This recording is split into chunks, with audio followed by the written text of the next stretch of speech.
welcome to the Planetfall Invitational.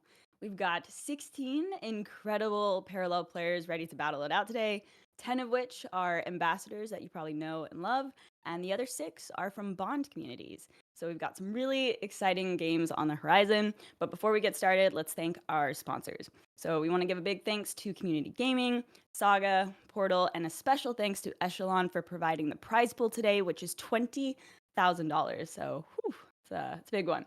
So Quinto, Mookah, Tia, how are you feeling today? Feeling good. I'm excited to see some parallel. Yeah. Yeah. Yeah. No, it's gonna be awesome. Just real quick, updates for those of you that are gonna be watching today. The format for today's tournament, it is a best of 5 series. So whoever wins with 3 different parallels will win. It's conquest format. They will have 1 ban, so they'll be able to use that strategically to take out any decks they don't want to face. And single elimination. So if they lose the series, they will be out. So we're going to be going through 2 rounds out of the 4 today. So it'll be really, really exciting. Yes, I'm so stoked. This is very exciting, especially as somebody who's a little bit new to Parallel, only came in during beta, not alpha. Very cool to see these players perform at their highest level. So I'm quite curious to see what the meta is going to be like after the very latest patch and after Planetfall came out as DLC. Yeah. Hello, everyone. Thanks for the intro, Ali, Mookah, Tia. Hope you guys are good today. I just wanted to mention a bit about the prize pool. It's gonna be 500 from the 9th place to the 16th. So it's practically guaranteed that anyone will get their 500. Then from the 5th to the 8th, it's gonna be 1K each. Third and fourth, 2K each, and second, 3K, and the first place is gonna get the 5K. So really excited to see these players. Some of these creators are definitely not new to Parallel, so are very good and are actually masters in the game, which is very exciting. Very, very, very exciting for Web3 folks to see that there are huge professional players from the Hearthstone and Web2 scene um, being like really top in the ranking. So yeah, I'm excited to see how it all goes out. That's actually so huge, right? Because a lot of these players that are showing up from the first invitational, that was their first time playing the game. So there were some mistakes that we saw and things like that. I think we're gonna see a lot less like mistakes and that kind of stuff, like people getting used to the game and adjusted. Because some of these guys have been really, really like grinding the ladder. Like, to name some, Lambie, Bunny Hopper, Feno, Tyler. Like these guys have been like, I know when I see them on ladder, I'm usually pretty scared. Like I'm locked in. I stop talking to anybody. I'm like, shut up. I gotta play my game. This one's serious. Like those guys are huge threats now. So I'm excited to see their expertise like show up on this, because this is like our first time doing a tournament like this with a ban. And like, yeah, we've never had bans in tournaments in general for parallel. So this will be interesting to see how they adapt to that, because that means whatever they feel is the most threatening meta deck, they can just take it out. And then we see a totally different side maybe of how they approach parallel, because they don't have to play as if they were playing on ladder against whatever they don't want to verse. Yeah, absolutely. I mean, it's incredibly stacked. So I feel like we should each maybe give a prediction, but I'm also wary because you don't want to give someone the caster curse. But I feel like maybe we should talk about a couple threats each. Maybe. What do you guys think? Okay. I can take the first victim in picking favorites. So I'm rooting for Manos. I'm choosing the Exile Bond champion. I got to work with him a little bit during this preparation, so it was a lot of fun. It was really challenging because uh, with the ban system, it's actually pretty even, I guess, across like the decks. Taking out like anything that you would feel is kind of high rolly to your strategy. So it was fun, and like it's just like you would test something, and then you'd be like, okay, this works on paper, and then you're like, this is actually way more even than we thought. So I think a lot of these matches are gonna have big upsets in general, but I'm rooting for Manos all the way. He's got a tough bracket though. Uh, so yeah, that's my champion. That's who I'm picking. All right. Who are you Tia, what picking, about Abby? you? Oh, who said it first? Yeah. I'll go. It's look, I'm a bit biased here because I was talking to Tyler as he was prepping and going through his thought process, and every single time I was messaging him on Discord, you could just see he was playing parallel TCG. So that scared me since that was any time of the day I was awake, which was at ungodly hours. So Tyler is sort of my favorite. I want to see how he performs in parallel, seeing that he's such a good TCG player across other platforms. So, yeah, I'll say Tyler for today. Have you guys Those seen his like vlogs. daily vlog series? Yeah, Yeah, those are exactly. I Yeah, I yeah, get yeah. so much Very funny. enjoyment out of him. He's, like, consistent, and even if Yeah, he's yeah. just playing Padel, sometimes it's like, we're rooting for you, Tyler, so, yeah, I agree for sure. And Quinto, you, what about Ali? you? I'm very sorry. So yeah, um, I would say that I'm definitely rooting for, like, I'm part of a bunch of teams here, so I definitely would like to see Kartoha um, win this one. I was actually, since bonds are live, and I wanna maybe give a quick explanation of what bonds are, since maybe we have people here not understanding what it is. Bonds essentially are the guilds where you can pull cards and you can lend the cards to the players that are part of the bond. So yeah, definitely I'm rooting for Kartoha, and I wanted to lend him, since he's part of my bond. I wanted to lend him my card back, which I won in the first Oh, tournament. That would Ooh. have been dope. I that's a think, one of one card back. If you could have done that, that would have been crazy. That's yeah, some yeah, like yeah, in swag to bring in. representation. But yeah, definitely also like Lambi and Ivan Flock representing the Death Mons. So yeah, I'm a bit mixed up here, You got a lot of and I don't want to favorites. curse anyone. Oh, Kartoa's man. actually a name that's good, right? Because like a lot of Mm. us that are native to Parallel, he won the first big tournament. He won the Mhm. Ardent Arena tournament Yeah, back when we were only with the base set. So like a lot of people may not know him that have just come into the scene, or this is their first time seeing Parallel. But he's defined metas like with our kind of like audience before. So I wouldn't be surprised if we see something like really creative from him. yeah, Yeah. yeah. It's a great guy, great I guy. think if we're discussing past winners, my pick, I'm gonna pick maybe two here. One from the ambassador side, Bunny. I mean, he's just like, don't fade Bunny Hopper. Yeah, Hearthstone world champion, first invitational champion. I mean, he's a force to be reckoned with. So he might be able to take it down again. I wouldn't put it past him. And I really think Sequinox is an incredible player from the Bond side of things. So I think I'm going to put those two as maybe my predictions. But no curse. Okay, so um, yeah, no, it'll be really, really fascinating. It's super stacked, and there's some really interesting decks in the meta right now. We've been talking a lot about yeah, Core. It's a really high skill cap deck, so I'm hoping that we get to see a lot of matchups and some really interesting gameplay. So it'll be exciting. yeah. I heard Bonnie was being coached by some of the best players. Well, Yeah. by one of the best players in the game. So Shout out Sparrows. yeah, I didn't know if I don't know if he was making it super public, but he is a freaking force to be reckoned with, that guy. Yeah, yeah, yeah. Sparrows is a Crazy. huge force to be reckoned with. I think we're ready for our first match though. So I think we're jumping into Tice is who we're gonna be watching. So with that said, Quinto and Tia, we will see you in the next game after this. But Ali and I will take you into the first match. Will be Tice versus Sandwich. All right, let's go. Good luck. I'm excited for this one. Yeah.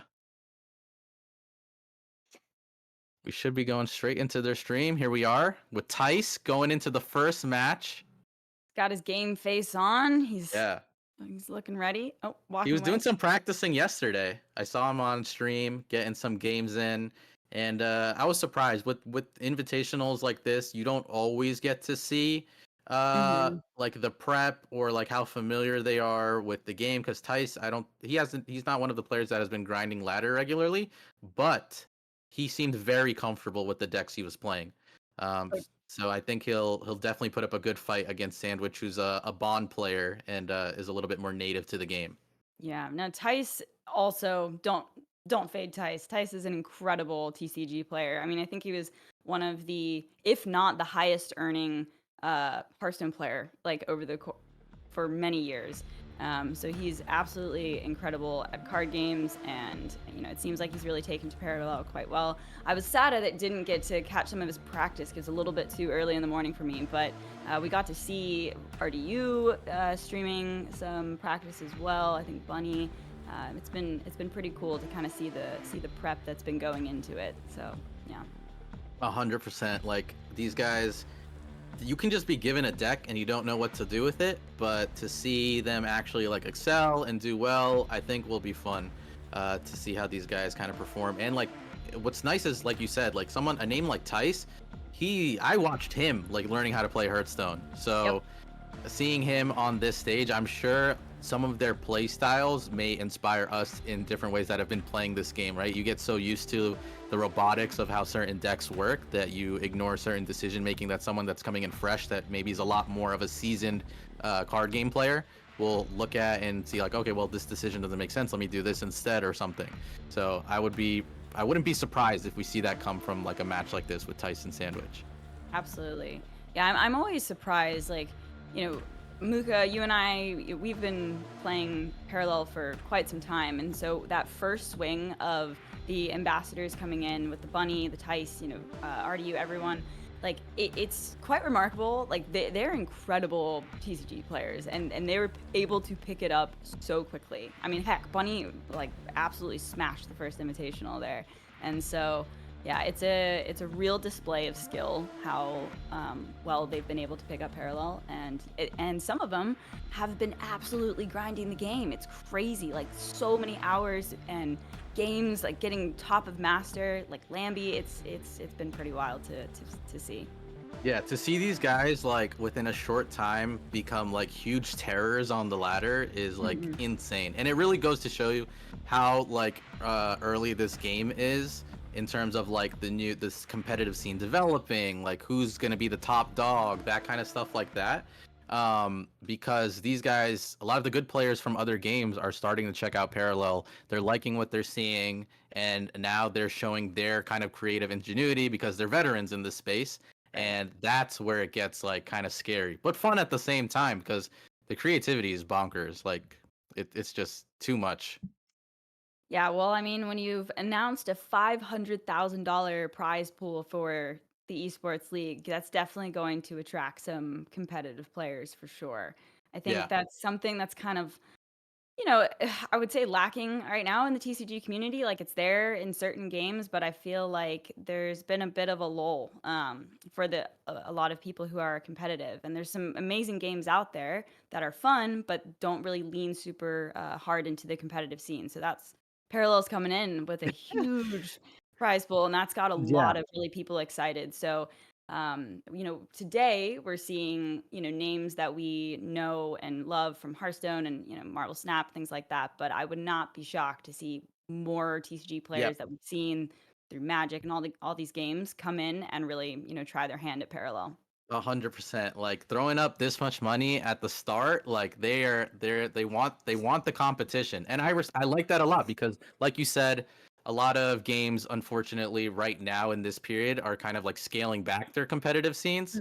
It's nice to see at least like a new contender like Parallel just put all their chips forward and kind of like excite this audience to really go in deep and keep trying things out and experiment and compete, because that if you have that and you do that well, like obviously the audience will want to stick around and keep playing the game and stuff like that. I also think that it's Parallel being a game that's well structured for competition. There are some really fun um, games out there that maybe don't like have the best setup for competition, but I feel like Parallel's pretty. It's tough. Like it's approachable. I feel like if you've played a card game before, you'll be able to pick it up just fine. But I think that the skill cap gets pretty high, and that's Yeah. what we've been seeing. And Mookah, you're absolutely right. Like whenever I run into a Lambie or someone on ladder, I'm like, oh god, okay, focus Yeah, town. exactly. Gotta pay attention here. They're Yeah. they're definitely scary to run into. especially with conquest formats, right? If this is the Mhm. format we've decided for parallel esports going forward, that means you have to be good with 4 decks at Yeah, least, for sure. and know how they work. And even the problem is like you obviously want to be good at like the meta deck because you're usually grinding ladder to practice and stuff like that. But if that's what's going to probably be banned most of the time, then you need to be good with 4 other decks or 3 other decks at least, which that's the tough part. Yeah, for sure. And competition is a whole skill in of itself, and that's something that you really do see in card games. Like you can be an amazing ladder player and be top, but do you have what it takes to know which decks to bring? You have to anticipate the field. What do I think my opponents are going to bring, and be able to make the right bans and Yep. everything. So I'm so excited because correct me if I'm wrong, but is this the first, tournament with bans? I think we may have Yes. said that. Yeah. Yep. Right. Yep. Yep. We're starting, like, a whole new, era of competition in parallel, and this is really just the beginning. This, particular tournament isn't for points, but we're just about to start the Yeah. whole, league and everything, and so it's gonna get pretty exciting. Yeah, the idea that I think that interests me the most, and like, and I'm actually very interested today to see how it works with the bands and stuff, is like the blind picks. Mm. I'm so curious to see what everyone has decided to start their matches off with, Ooh.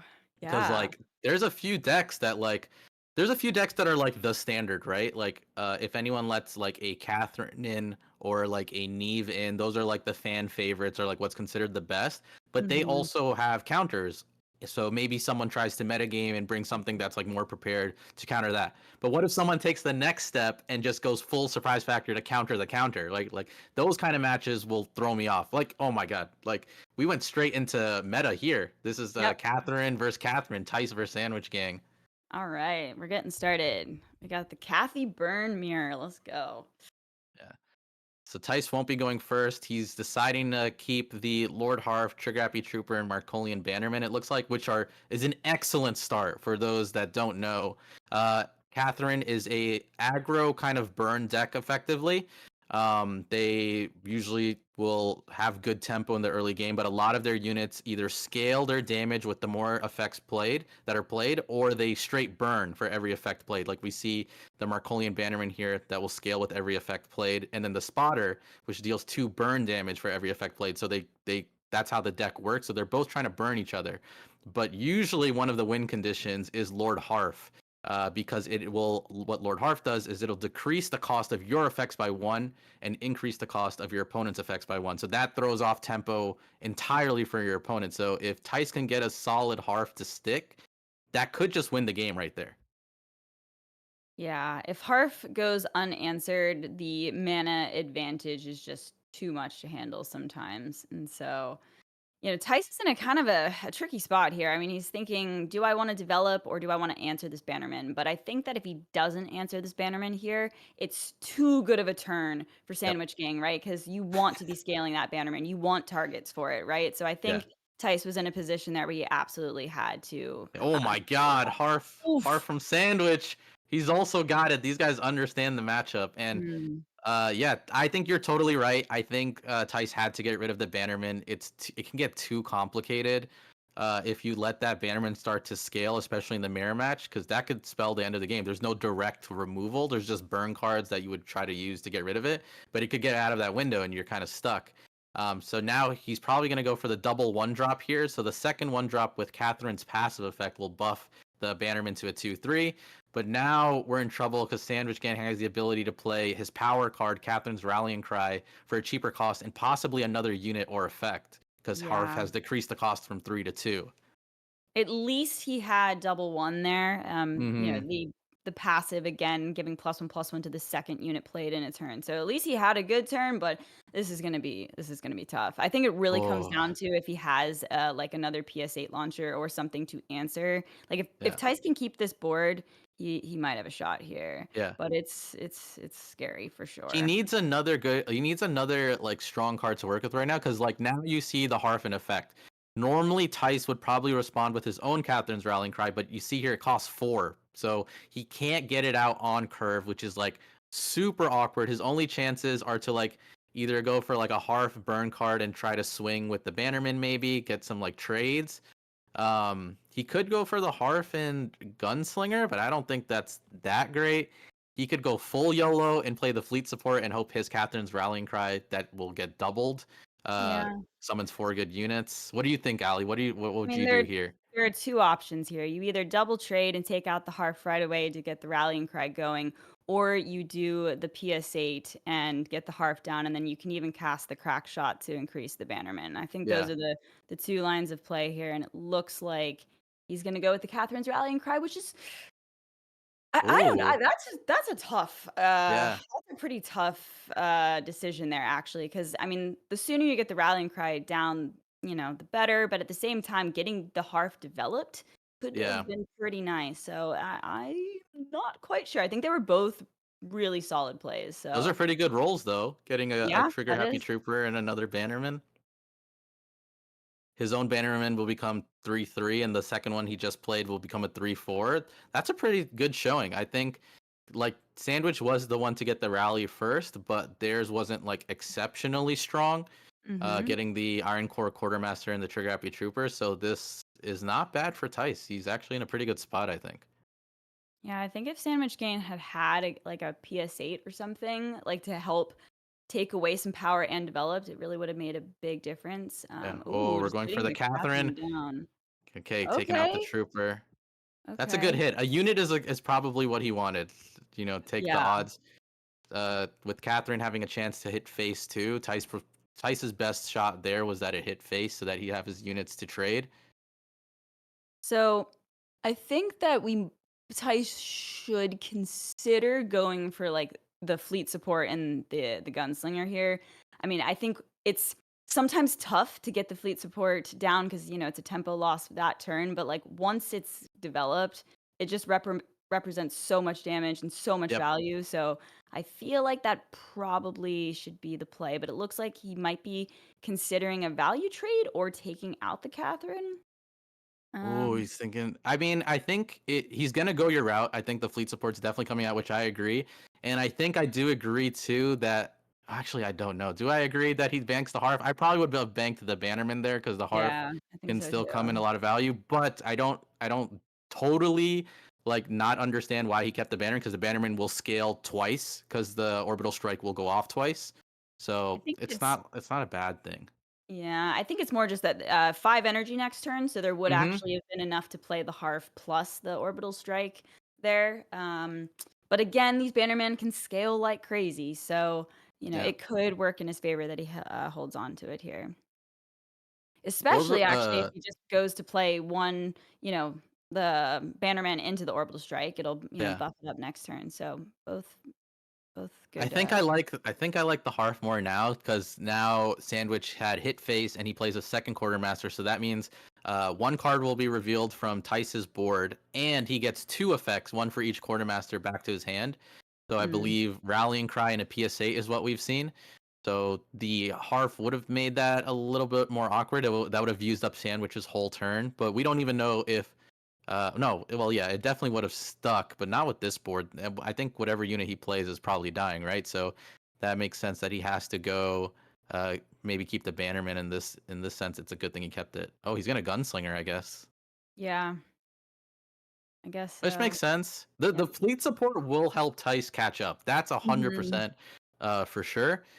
That fleet support is going to go added value, and like Tice is in a very good spot that Sandwich doesn't also have a fleet support, so he'll be able to, it's going to take more for Sandwich to catch up here. He's going to need more explosive plays, whereas Tice is just getting double value for any big effects that he draws, so that'll help a lot. Like even like determined assault here, which normally isn't that good in the mirror match because you're burning yourself, but if there's Yeah. anything that's so crazy he has to get rid of, then that works because he'll be at 6 energy. So if he needs to like do like a good turn, he could double determined assault and Catherine maybe try to Oh, like yeah. clear up the board. But double rallying cry here. Oh, into the Oh, Saboteur. yeah, There's that I no more think fleet support. that ends it, I think. I was gonna say Yeah, Tice's best option is to get, Catherine's rallying cry, and that could have, really turned the yeah, tides there, but now that he's playing de 100% from behind at this point, like, yeah. it's gonna be too difficult. This is And gonna and be a huge problem. yeah. It was unfortunate he had to bank two artillery spotters as well. I mean, it wound up not really being relevant at this Three point. saboteurs in this deck? What Oh is my going on? gosh, 3. That is unheard of. Sandwich does not want to lose to a relic. That is, that's not a good draw for Tice either, man. Sounds like some fleet support PTSD right there. I mean, I know people are Yeah. running like 2 a lot of the time, but I don't know how often we see 3. So that's intense.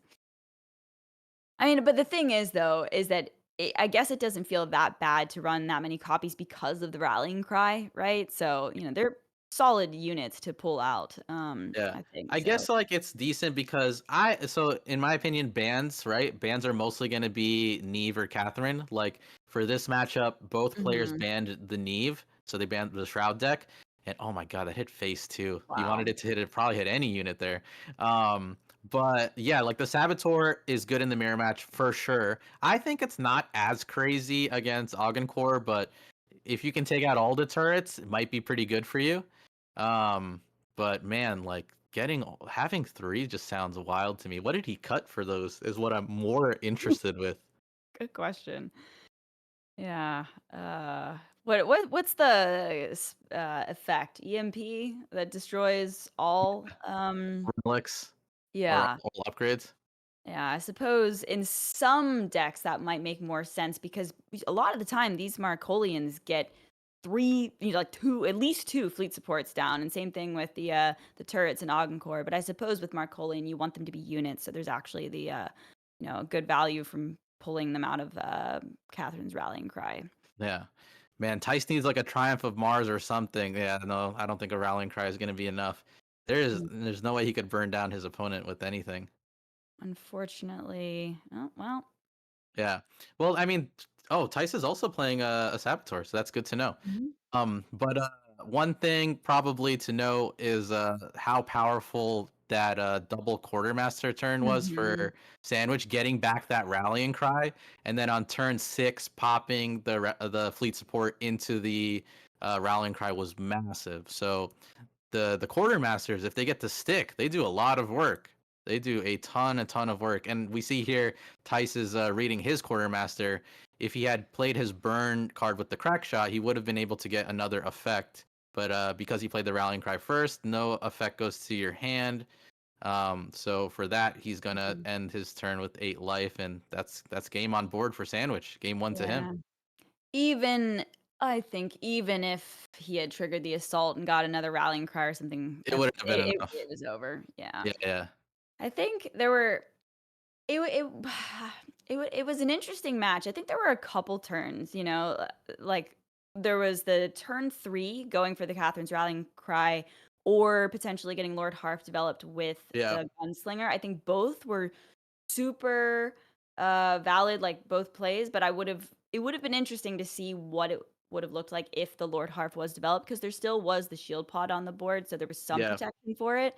So I think that was an interesting point in At the the game. at the very least, it slows down Sandwich's turn.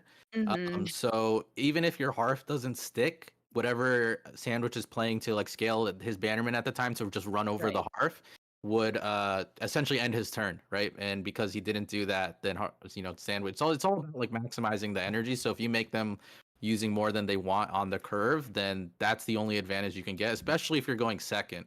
Like Tice, he needed something to kind of disrupt the tempo a little bit, but Sandwich just was able to keep it going. I think there was one turn too where Tice decided to clear trigger happy troopers instead of the quartermaster, Mhm. and I mean, he still had one quartermaster in hand, so the rallying cry was definitely coming back no matter what.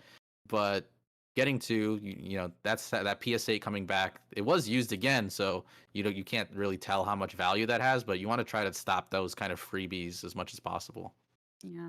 Traditionally speaking, in card games, aggro matchups, like you always want to go in first, right? Yeah, There's usually a very true. pretty big advantage there.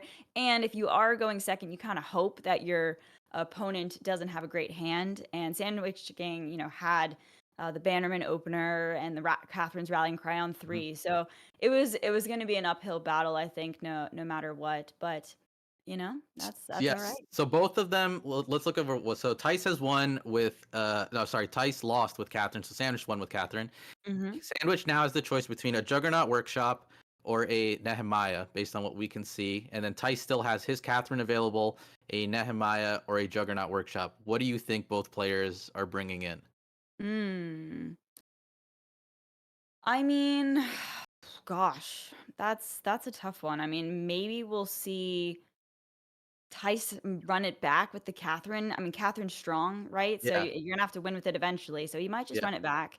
But it's a little scary though, because if Sandwich Gang chooses to queue up Nehemiah is traditionally like Earthen's just good against Markolian. So that Yeah. could just be a really tough call. So it might make sense for Tice to switch it up, Yeah. and try and get a win against Nehemiah. That would be my suggestion. I think that's fair. It looks like we're ready for a swap here. Just so you guys are aware, I don't know if we had said it, but we're gonna be game hopping a lot today. Yes. So the next match is actually not gonna be the second one of this one. We're going to Fenno versus Ivan, and Quinto and Tia are gonna be taking us there. All right. Catch you guys on the flip side. Yep, we'll see you in the next few games.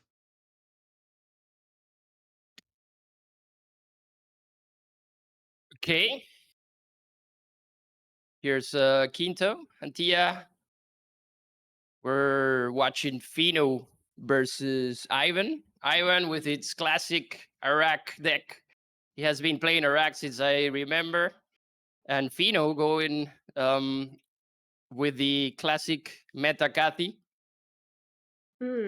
This Kathy deck is extremely popular right now, and I mean, the builds are extremely similar. Can you see any differences between this one and the previous one, Quinto? I know we saw another Saboteur in one of the decks, which was a very interesting placement there, but I can see its prevalence given the amount of relics that are just incredibly dangerous. Yeah, I'm not sure if Fino if he's running the Saboteur actually, and also I think this Iraq deck doesn't use relics. I was playing against Ivan.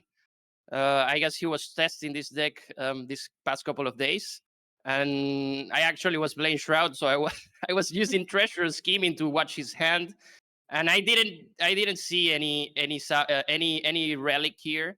This is a pure Sue Iraq deck where he just benefits from sticking stuff in the board and then um, just having lethal bit by bit.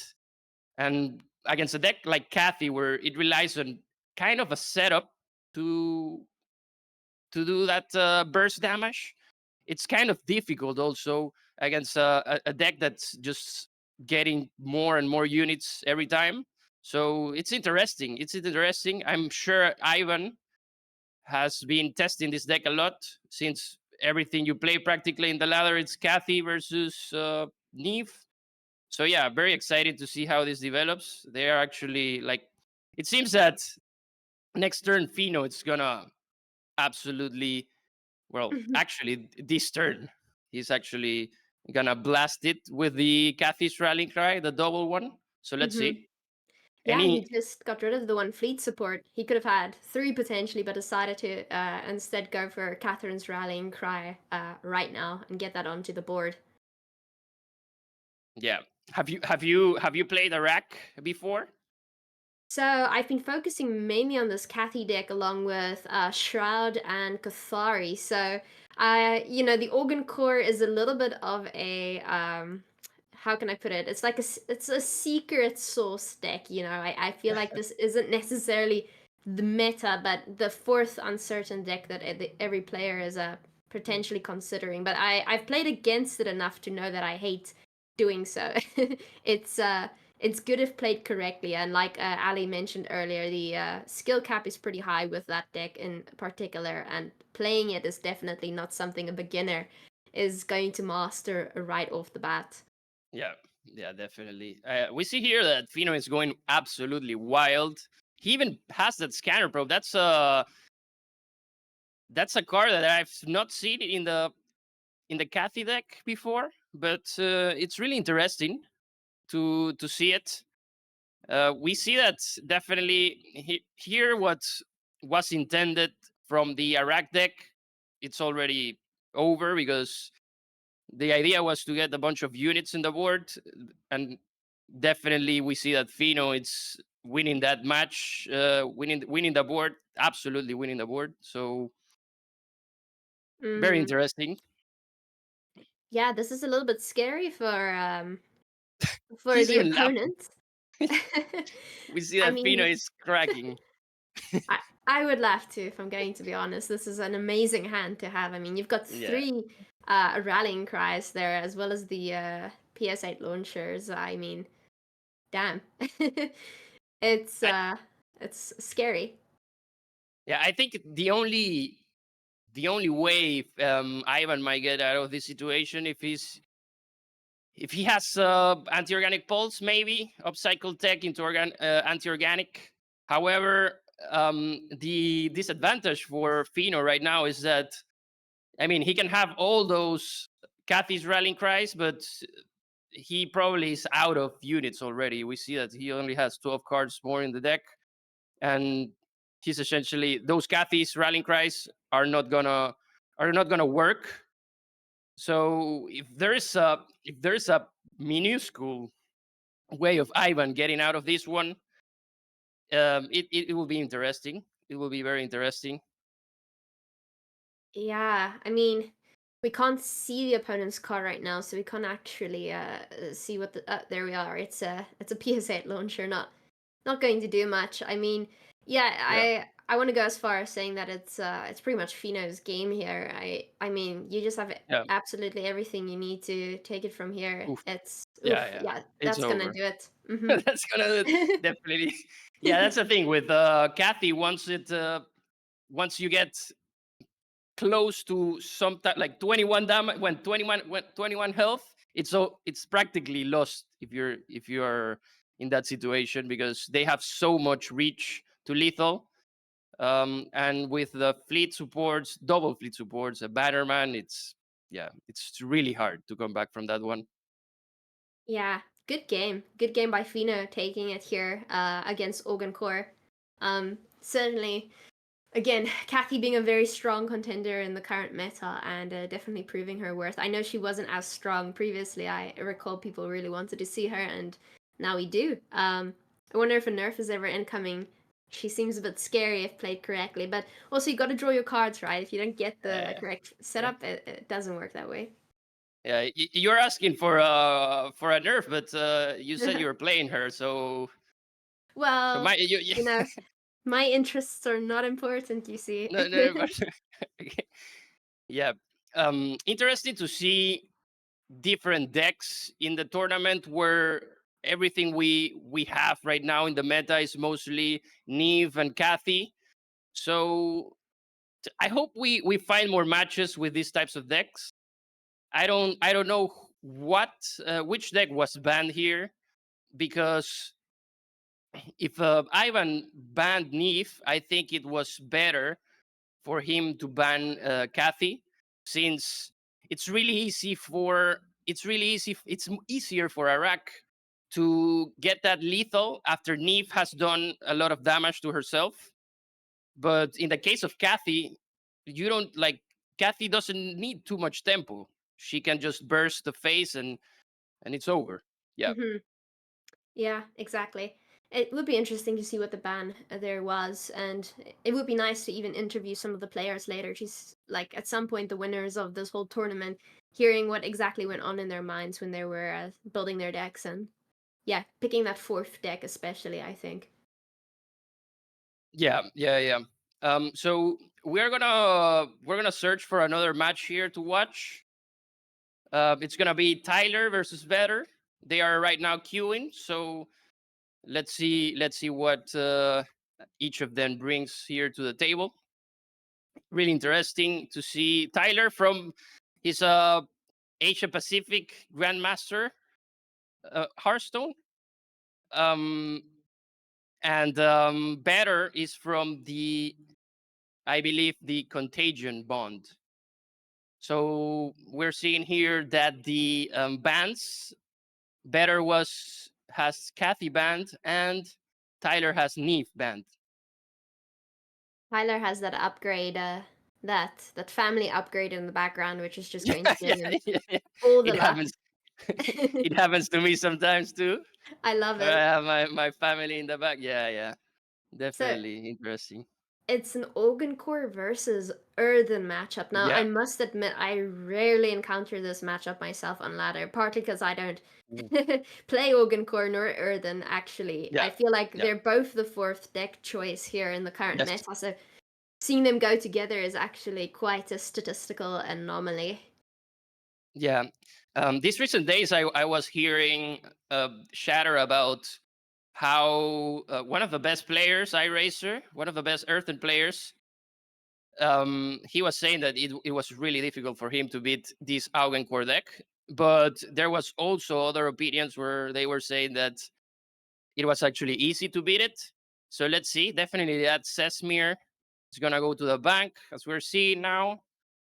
Tyler has to play that Forlorn. Um,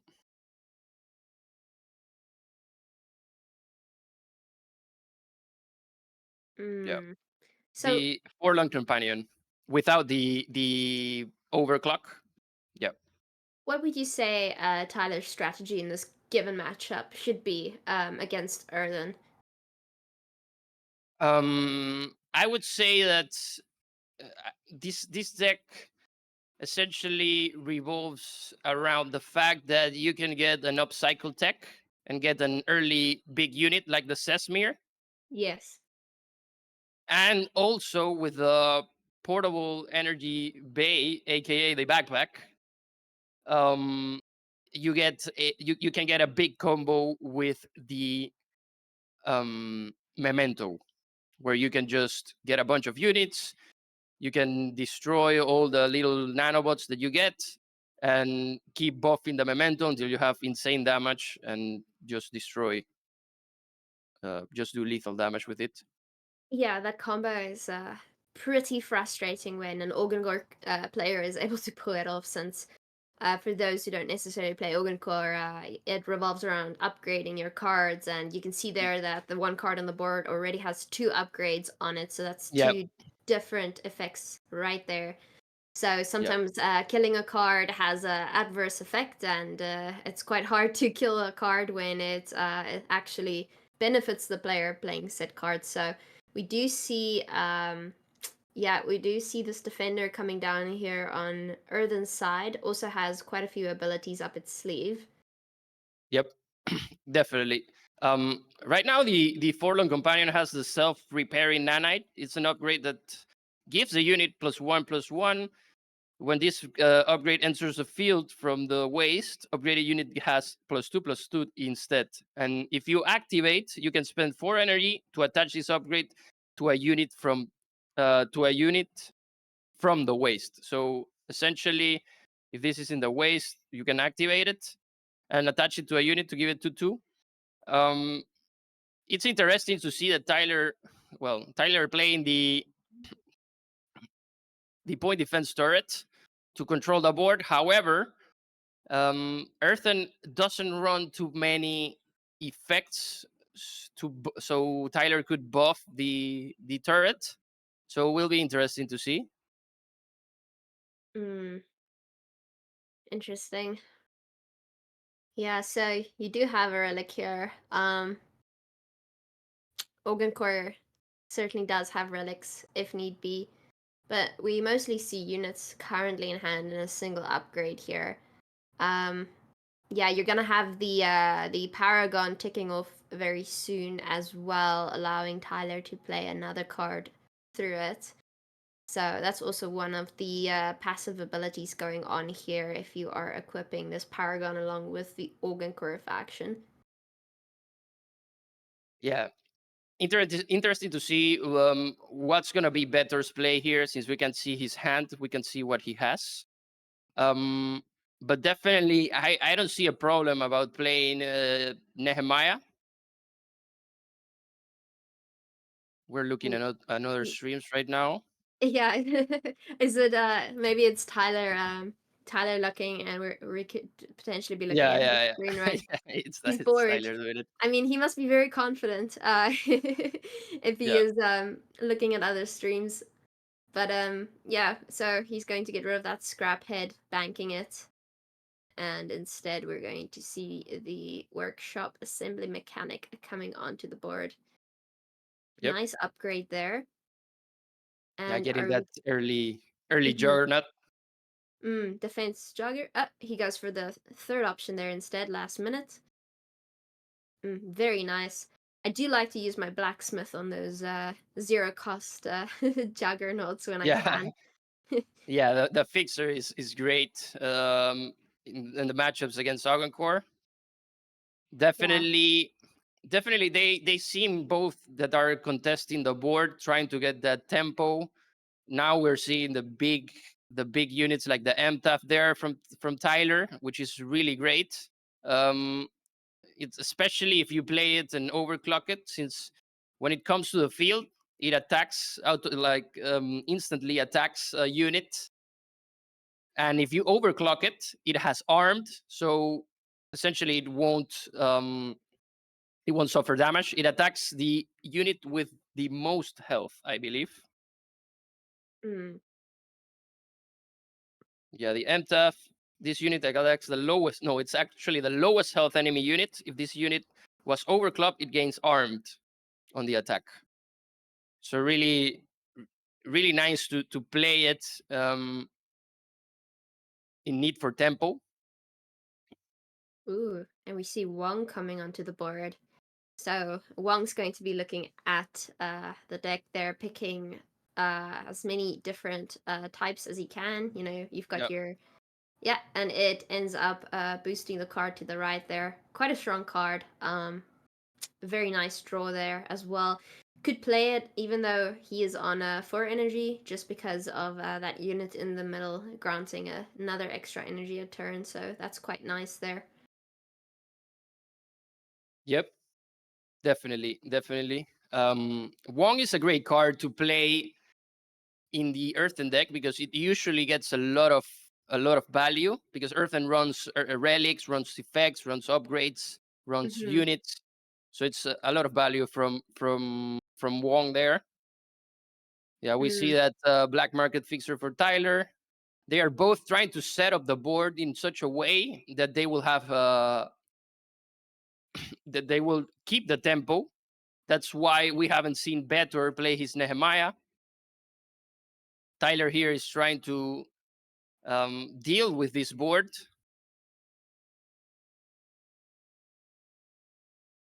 Yeah, Let's see what he got. Ooh, and he got the Tetsu. Well, that was a draw from the ocular implant that the workshop assembly has. Yeah, for what we see right now, both deck archetypes, Earthen and Augencore right now, go with a lot of big units. So it will be very interesting to see the end game and how this ends up, and who will be who will have the more power in the board. And I think that's what they are both trying to do right now, to establish a board so strong that they can outbeat the other one, and at a point in the game. Yeah, it's rather scary. There's not necessarily a lot of action going on per se. Just like you said, trying to establish that board dominance. We see the Paragon coming out there from Earthen's end. Yes. Making the cards even stronger and starting to attack face. Interesting. Yep. That's going to be Interesting. Very scary. interesting. Yeah. Yeah. I was being coached by iRacer last week, and he was saying like you go face with Earthen, because Earthen has the, like, I believe Better has the formidable presence, which is the effect from Earthen that gets the 2/2 seedlings. When you get 3 of those, and they can attack face. So the good thing is that when you drop the formidable presence on the board and you already have a board established, there's practically no way for the opponent to beat you there, because at that moment he can't trade, the opponent can't trade for the units that can attack next turn, and if there's no way for you to defend those against those units, then it's over. That's why we see better here attacking face. He most likely has that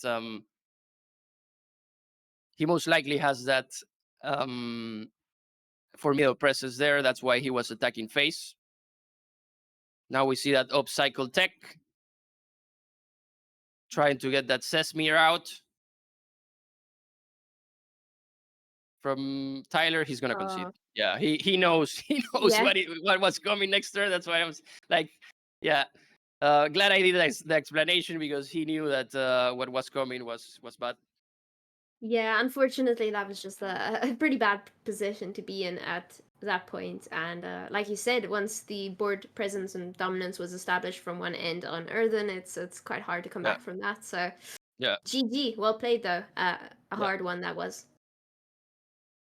So yeah, now we're moving on to Mookah and Ali again to watch the next match. We still don't know which one it is, but yeah. Thanks, Tia, for casting this match with me. Thanks, Quinto. Yeah, that was very interesting for sure. Excited to see what comes next. Yeah, me too. We're back. Yeah, that was an interesting game. I love of the games that we've seen from the veterans of TCGs like Fenno and Tyler, how relaxed they are today. Yeah, we've been commenting on that in the background. Like Fino, he's locked in. He looks confident. He's casting quickly. Like, and it's cool for me to see, because I'm used to watching them play Hearthstone, and so like they're so good at parallel now, and you can tell like he's absolutely locked in. And he's chilling, he's vibing. It's pretty, like, I'm really happy we have the cameras for this tournament, because it's been pretty cool to see. But yeah, that was an intense last game there. Nehemiah definitely pretty tricky to deal with. Okay, it looks like we've got another Pheno match in front of us right now. Let's see, who's he up against It's here? Fenno versus Ivan. They're in their third game. Just some background. Ivan had Catherine banned for him. Fenno had Neve banned for him. And Ivan has one with a Nehemiah, and Fenno has one with a Catherine. So we are in the tail end, it looks like, of this third match. Workshop for Fenno versus Ivan's Neve, and board state looks pretty even. I mean, Yeah, especially after that banish.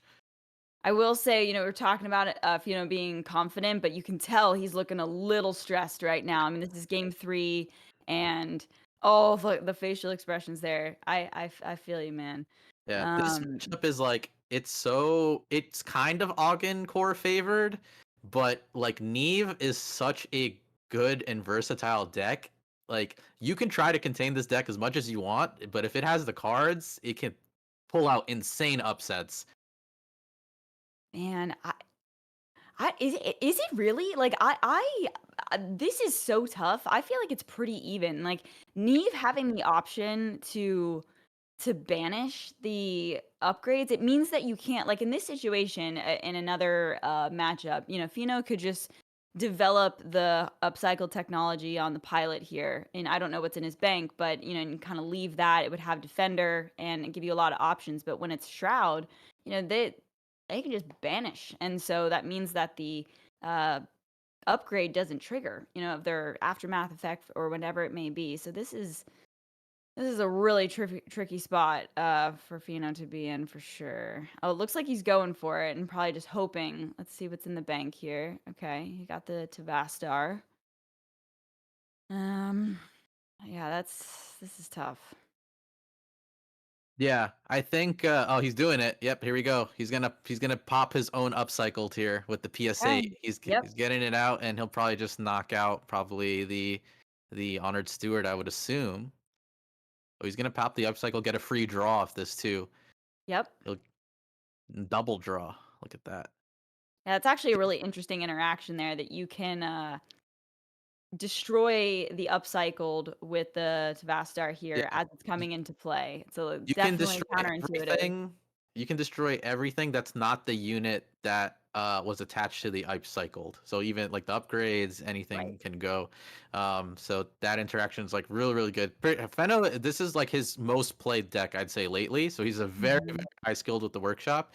And the reason why I say this match is pretty close. I'm not saying that workshop has a huge advantage here, but where it gets its advantage is because it can be pretty spiky in some of its turn, either drawing a ton of cards, or if they are allowed to get this portable energy bay that we see in Fenno's hand, if you're allowed to get that off and get a bunch of drones, maybe draw like the Memento of the Fallen, the damage spike is like crazy. So that's where Neve struggles a bit. If they can't control the spikiness, then they can quickly, lose. Like 14 health is enough to lose the game here off one turn. If he has like a good backpack or portable energy bay turn with like a Memento, it's really within the realm of possibility that Fenno could take it away just off that.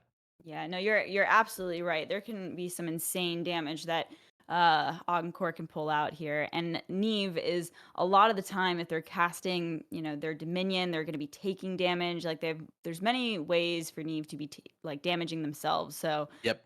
you're right. You're right. You can do a lot of damage and just kind of take them out. So, and also the turret, probably a very good option against Shroud because they're needing to cast a lot of spells, so that can push a Yeah. lot of damage here too. Oh, that Malia hit Ooh. right where it needed to. Oh, that's a good one. That's a pretty good Malia. 2 units Oh down. my Oh gosh, my God. If still it had going. been the long two, that would have been insane. But he has the turret now with 2 charges, so that's a full board clear off the Malia. Okay, we do see that Workshop has the counter for next turn, Yeah. so we know that we're going to get one of the Juggernaut summon, but I don't know if it's going to be enough. I The mean, problem is like one more Malia recycle if Ivan can do it will be a huge problem. But yeah, he does have an answer to at least he's just gonna go for the concede. yeah. He wants to go to the next game. So that would put I believe Ivan ahead 2-1. So Ivan would just have to win with his Iraq there to take that set from Fenno. Fenno still has the workshop again, or he could go into the Nehemiah. So I think Fenno still has a good fighting chance. The Iraq is kind of like an underdog pick. I don't know how confident I am in it, but I know Ivan's team and Devmons, they swear by that deck. They do pull it out time and time again in tournaments. If it snowballs, it gets crazy. But yeah, that was a pretty good game. We caught the tail end. We'll catch another one next when we see one pop up. Sounds good. Yeah, Mr. Kavak, they always love the Iraq, Yep. and Devmons. Yeah, and to be fair, Iraq is such an interesting paragon. So I respect the decision to bring it. We'll see, how powerful it is later on in the tournament. Ooh, a new game here.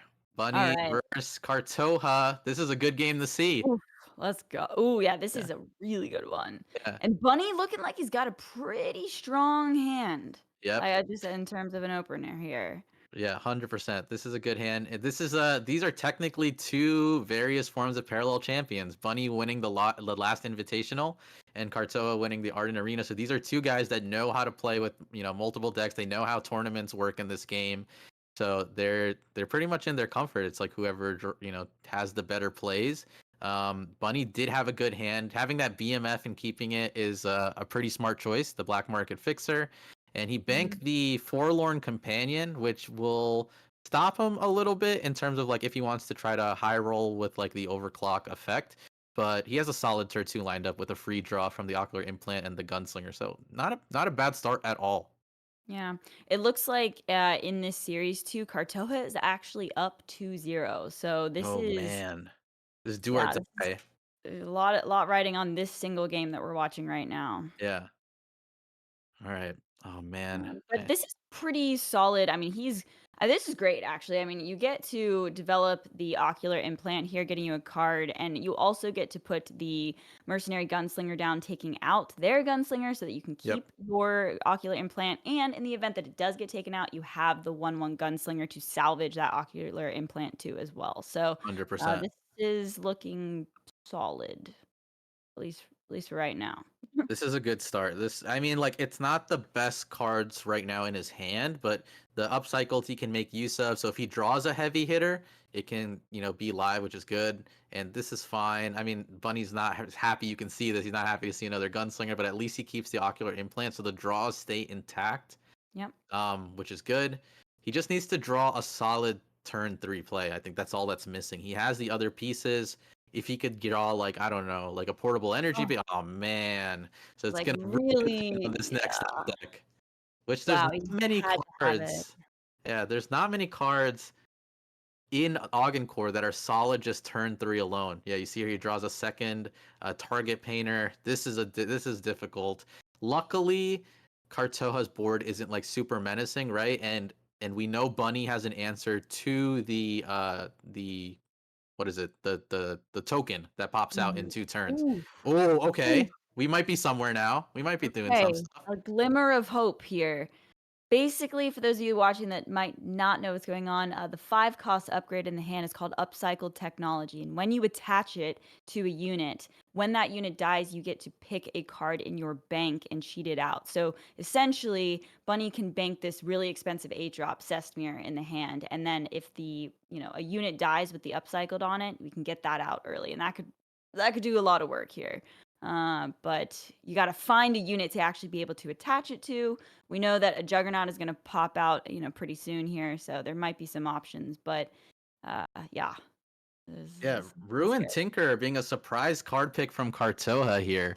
Mm-hmm. The 3-drop 1/1 that summons a token, and every turn he can remove a card from either player's waste, and whichever card was removed from the waste, that person will get a token. So he picked one to remove from his own waste. But very interesting card, not typically played. Is this a universal deck? Have we seen? I think Uh, this uh, might be a universal deck, I right? don't think we saw any Core cards played from Kartoa, so this might be a universal deck. So for those that are not aware, there's universal cards that you can play in every parallel, and with the Planetfall expansion, we did see a buff to universal cards. So there are universal specific cards that read that if you only have universal cards in your deck, they have very, very powerful effect. One being Ingrid and one being Freitas that are played on turn 7 and 8. So if this is a universal deck, those cards are strong enough to win the game on their own. Those cards are so strong. Those are some of my favorite cards in the game, and you don't see them that often because Universal isn't that popular. So it would, once they come down, it can absolutely swing the game like on the spot. Yeah. So it was interesting there to see Bunnies. I'm happy he wound up banking the Sestmere because that's not coming out. Like by the time you're hard casting that, the game's probably lost. So the 100%. best bet is to get the upcycled down. So I Yeah. think that Does he was a get the good 2/5 or does he go for the defender? He goes for the defender. He wants to try to keep the painter or the gunslinger alive so that he can play the upcycled on it. Mm-hmm. Uh, the pinger would be a little too dangerous, so putting it a 3/6. But we're hoping here Kartoa does not have a black market fixer. But this is a universal deck. I mean, there's Yeah, 3 in here probably.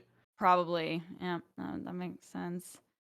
Really, Oh Bunny man. just needs one. Oh, there it is. No Oh break. my That's gosh. a full clear of his board. He just needs a unit to stick to get this upcycled out. The Sestamir will go a long way, but he wants to get it out early because if he waits, not if he waits, but if it takes too long to get out the Sestamir, let's say we're around that turn 7 time frame, then Ingrid could steal the Sestamir and Kartoa would Mhm. have it on his side of the board. So that would be a huge problem. So he needs to find a way to try to get this card out ASAP. Yep, absolutely. Oh man, this is tough. I mean, and Cartella knows this. He's not letting anything stick. He's pushing hard to keep that presence. That's the thing when playing against Core is that you just give them so many options if you leave units alive, right? So I Hmm. think generally speaking, best strategy is to keep the board clear and not let Yep. them, take advantage of upgrades. But man, Ivan's just had like everything. I mean, again, I think early, like having that extra PS8 for the gunslinger with the ocular implant, like that was so crucial. Uh and it's just like having the BMF. I mean, it's just been it's This been is tough. I think he just has to try to play to survive for a little bit until he can find a way to get this upcycled on something. mhm. A hard linked pilot, that would be a great top That'd be deck. great. That'd be That'd probably be the best thing that, yeah. yeah, Bunny could get. That would be absolutely great. That's what he need. We really need some top decks to get him out. But Kartoa with 5 energy can do anything right now. It's kind of scary. If you're in Bunny Hopper's place, like this is definitely not a good look. You can see it on his face. Mhm. It's not a good spot to be in. Yeah, it's just been a series of unfortunate events right here for Bunny. So yeah, I mean, a lot of these universal Oh, decks another tinker. play ramp. I think it's infused core, perhaps. It's a Yeah, neutral ramp. Same thing with the stabilized shard. So lucky for Bunny, that hasn't we haven't seen that quite yet. But yeah, the board control, I know it's just 1/1s, but it's still very significant. It's doing a good job in keeping his board clear. So yeah. It's yeah. 5 damage on board. Just keeps growing. Anytime he can keep it up, that Ruined Tinkerer. And he's drawing some pings and stuff, which is okay, but you have to bank one. You need this workshop token to go off. At least he'll get a unit off this. Oh my god. Okay, he gets the pick. Oh, He gets the upcycled. Okay. oh We my have hope God. now. There's some hope now. Okay. That's really good. But like, oh man, if there's an Ingrid in Kartoa's hand, this gets very dangerous very fast. Does he self ping here? No, he's just gonna take out the Tinkerer. Yeah. Which I mean, I suppose the shield pod is in the way. I feel like I'll be Hmm. honest, I would have Hell Married and self pinged my It was, mechanic I there. mean, with the Juggernaut summon coming down, actually, that was an option. You could have Yeah. PSA'd You said and it. artillery shot Yeah. it. And it would be developed Oh my before. Oh, gosh. well, wouldn't have mattered. Gosh Master darn it. Poisoner. That was the out to the Sestamir anyways. One Wow. direct hit will immediately kill any unit that does battle with it. So, man, that's a rough one. That is definitely rough. Yeah. That is, you know, I, I think Master Poisoner, I think, goes through phases of getting played, Yeah. but I think it's a pretty solid option right now, especially against like Nehemiah. Like Yeah. if you're playing Augencore, like you wind up summoning the 1/1s from the portable energy bay. Like I think it's a really decent include, at least as a one of, just to be able to have some answers to some large units. But whew, this is. Oh, and well, there's a Hardlings pilot in the in Bunny's hand here. So There's a for good some spot. other, I think the only big fear now is if a Ingrid comes out yeah, next turn for Kartoha. But if not, then this Sestamir will be good. The Sestamir coming out into the Master Poisoner, it got its muster off and dealt 4 damage to it, so it did deal with that threat, which is really, really good. But aside from that, like I don't know, this is still tough for Bunny. I don't think there's anything super massive in the bank.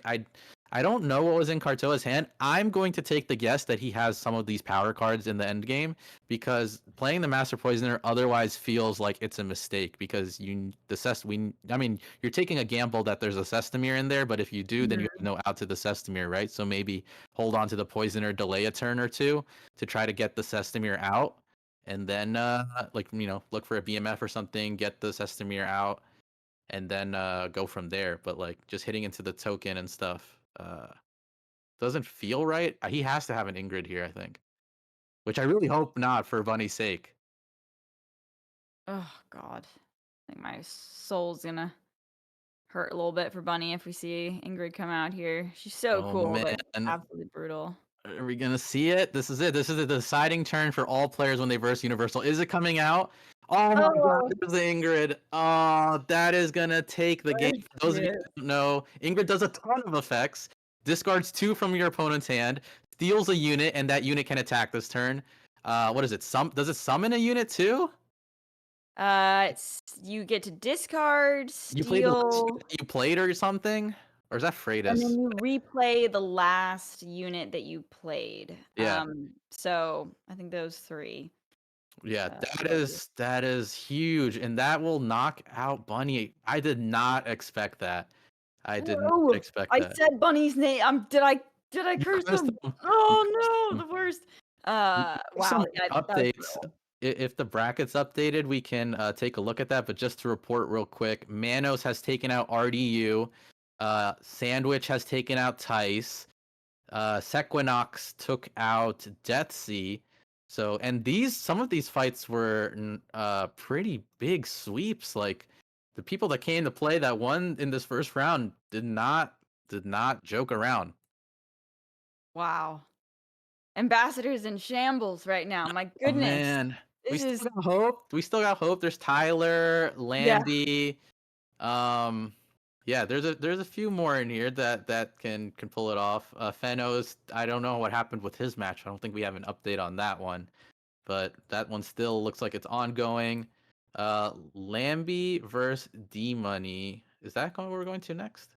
No, I Not quite sure. I think we think we're still are looking. Oh, we are going there next. okay, but we're gonna pass it off to Tia and Quinto, so we'll catch you guys in the next match. Yep, see it. All right, what are we seeing here? It's a Kathy v Organ Core matchup, and it's already pretty deep into the thick of things, Quinto. See, Quinto might be muted. Well, I'm sorry, Tia. I'm sorry. Yeah, I was actually muted. Yeah, we're thanks. We are seeing, yeah, definitely a whiteboard here from both of them.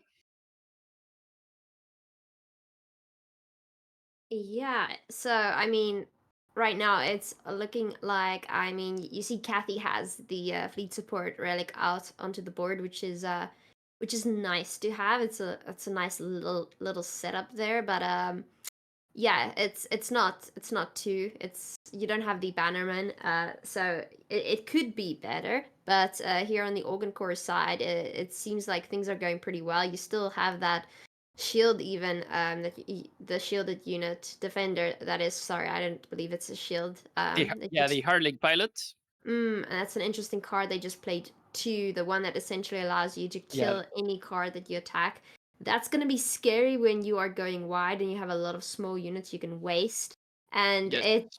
here you see that wombo combo going off. Like, it's incredibly scary to be playing against Organ Core when they actually manage to set up their board like this. Yeah, definitely. The Master Poisoner, it's really strong when you have a board like this one. What I would be afraid if I was Lambie, if it's there's an artillery bowly on Demon's side. Artillery bowly essentially is a 3-cost card that deals whiteboard damage, like kills your unit when you play it, kills the unit and deals whiteboard damage to the enemy for the attack of the unit, for the amount of the attack of the unit.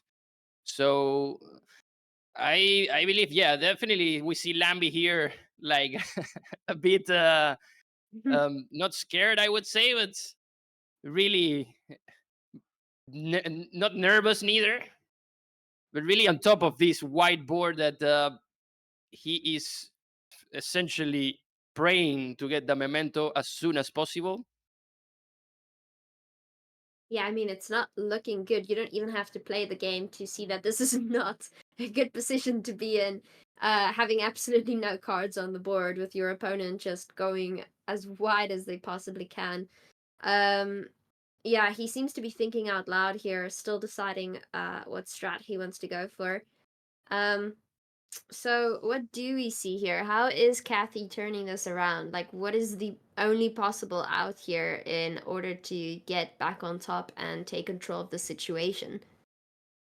Yeah, definitely. As I was saying, it is the artillery bowly from Kathy's side. Yeah. That's essentially the only card. The problem here is that it's a 3-cost, so D-Money would have to actually play a 2-cost unit this turn, and then drop the artillery bowly. But I believe this Kathy deck doesn't have a unit that can actually clear the whole board right away. So yeah, he's, as we see, he's just going with that artillery with that orbital strike to the face. Yeah. I mean, it is nice. With Kathy, you don't really have to get rid of defenders, etc., in order to deal damage to the Yeah. face. These Correct. effects make it really nice to just do your thing, and it's quite scary if you're playing against them, because at any point Kathy can just draw more of those cards and continue to do that and still win, to be honest. So the game isn't over yet, not Yeah. by a mile. Yeah, we see here Lambie like, wait, chat. Like, I'm sure he's saying that, like, wait, chat. Let me see what can I do here, because he draw the upcycle tech, which can give him a big unit Yes. like the Tetsu, right away. Yeah, he's attacking first with that little battery and sacrificing it to get the Tetsu. Or no, the Sevatsar. He's actually getting the. Oh, I know what he's trying to do. He's gonna summon the Sevastar, destroy 3 units, so he can probably get the memento right away. Yeah, he's gonna destroy. There it is. There it is, the memento. Oh my god. Absolutely wild. Absolutely wild play by Lambi. He essentially is gonna deal lethal damage here if he knows how to. People in the chat says 100 damage to the face. Yeah. Oh, here we go. Yep. Yeah, Yep. here we go. Oof. Oof. A lot of damage. Yeah, he's Okay. attacking first with that, sacrificing it, passing the memento to the other batteries that can attack, sacrificing them, buffing the memento, and then attacking face with everything one at a time, sacrificing. Yeah, look at these double batteries. Yeah, this is gonna take a while, but essentially he has more than lethal here. Yeah, that's just incredible. That is such a frustrating deck to play against when there's just nothing you can do. But I mean, when you're playing Cathy, you're also just doing things like going face with Yeah. fleet support. Like you can't, you can't really point any fingers. I mean, it's do or die, and this is going really well. You can see those Yeah. cards every time they give the upgrade to the next one. It just grows bigger than the previous one. Scary stuff. Funny that he had his hand up for so much time. Yeah, he was going into his anime Like- finishing move. yeah, yeah. Like wait. This is not my final form. Yeah, exactly. Crazy. Look at that. Absolutely. Like he could have done. Wait, like some people in the chat were saying this was 4 times lethal. And yeah, definitely if you would have sacrificed that memento with the other batteries that couldn't attack. Very well done, Lambi. Yeah, this is very scary. And really well done how he searched for the memento with the Tevastar. That was key. Love to see these combos in the games. Absolutely. It's that's why this deck is such a high IQ cap. You could see like he could have lost this just because he didn't see that play and didn't go for it and couldn't think on his feet, but he did. And that is what puts him ahead of his opponent in the situation. So very well done. Insanely done by Lambi, I believe. Yeah, this match is right now 2-1 in favor of Lambi. That last match had Lambi had Neef banned, and D-Money also had Neef banned. Yeah, so we will stick to Lambi again in search for that last match. That if he wins, he will win the round against D-Money. And then go through to the top 8, I believe. Or would it be top 8? Yeah, I believe that's the last match of the round. Yeah, so we're doing single elimination, guys, for all of you tuning in right now. We're starting off with the top 16, and if Lambi can go through here against his opponent with 3 different decks of his choosing, of course you bring 4, 1 gets banned, you go through to the top 8. Everybody's guaranteed 500. They're going to get even more if they manage to go further into this competition. So a lot is at stake, and it's only the start of the season. So the more points you can accumulate by doing really well in these sort of events, the further you can go. It's going to be very exciting. Yep. So right now, Lambi has won with Nehemiah and with Augencore. So he's just left with Cathy. And D-Money won with Neus. So he's left with Cathy and Augencore. That's so we're gonna see here Cathy versus Augencore or the mirror match against Cathy too. So let's see, really interesting. I wouldn't mind another Cathy mirror match, to be honest. Your specialty. Well, yes. I wouldn't call it my specialty, you see, but I'm very used to it. So I know how it goes, and it is frustrating when you don't draw well. But here we can see the bracket right now. We can see that Manos and Sequinox has gone through to face off against each other in the top 8 later today, and Kartoha and Sandwich Gang going through to the top 8, knocking out Bunny Hopper and Theus. I mean, those were some favorites today, huh? Yeah, So yeah. Caster shouldn't have talked too soon. we'll see about the other favorites and whether they stand a better chance or not. Yeah, definitely. Excited to see how it ends up for Fino, for Tyler also. We haven't seen Baby Bear and Trump in this whole cast for the moment.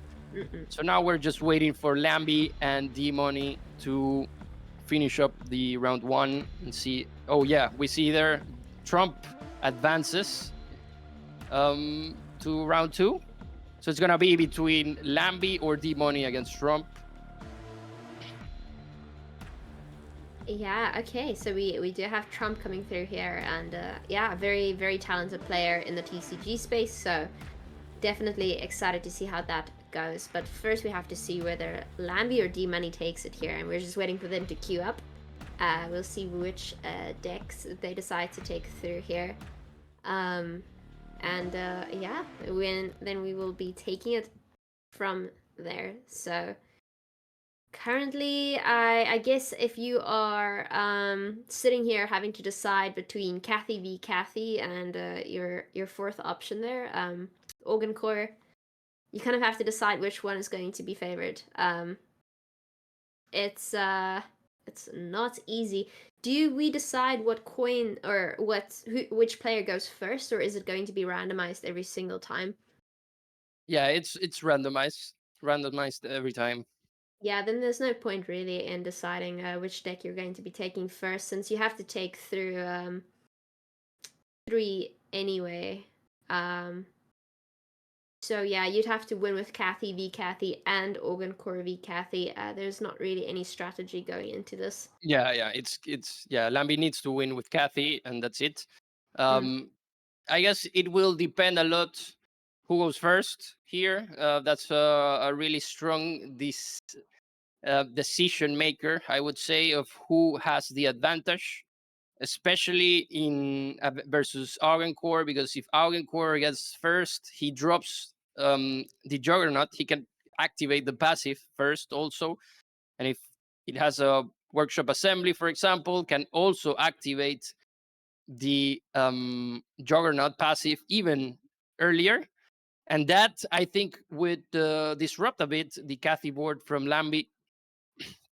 So, and in the other match, which would be the mirror, would be the same issue, where essentially whoever goes first can drop a Harf first, for example, and get better tempo, just burn by the end of the match. But well, you know how it is with the odds in TCGs. Anything can happen.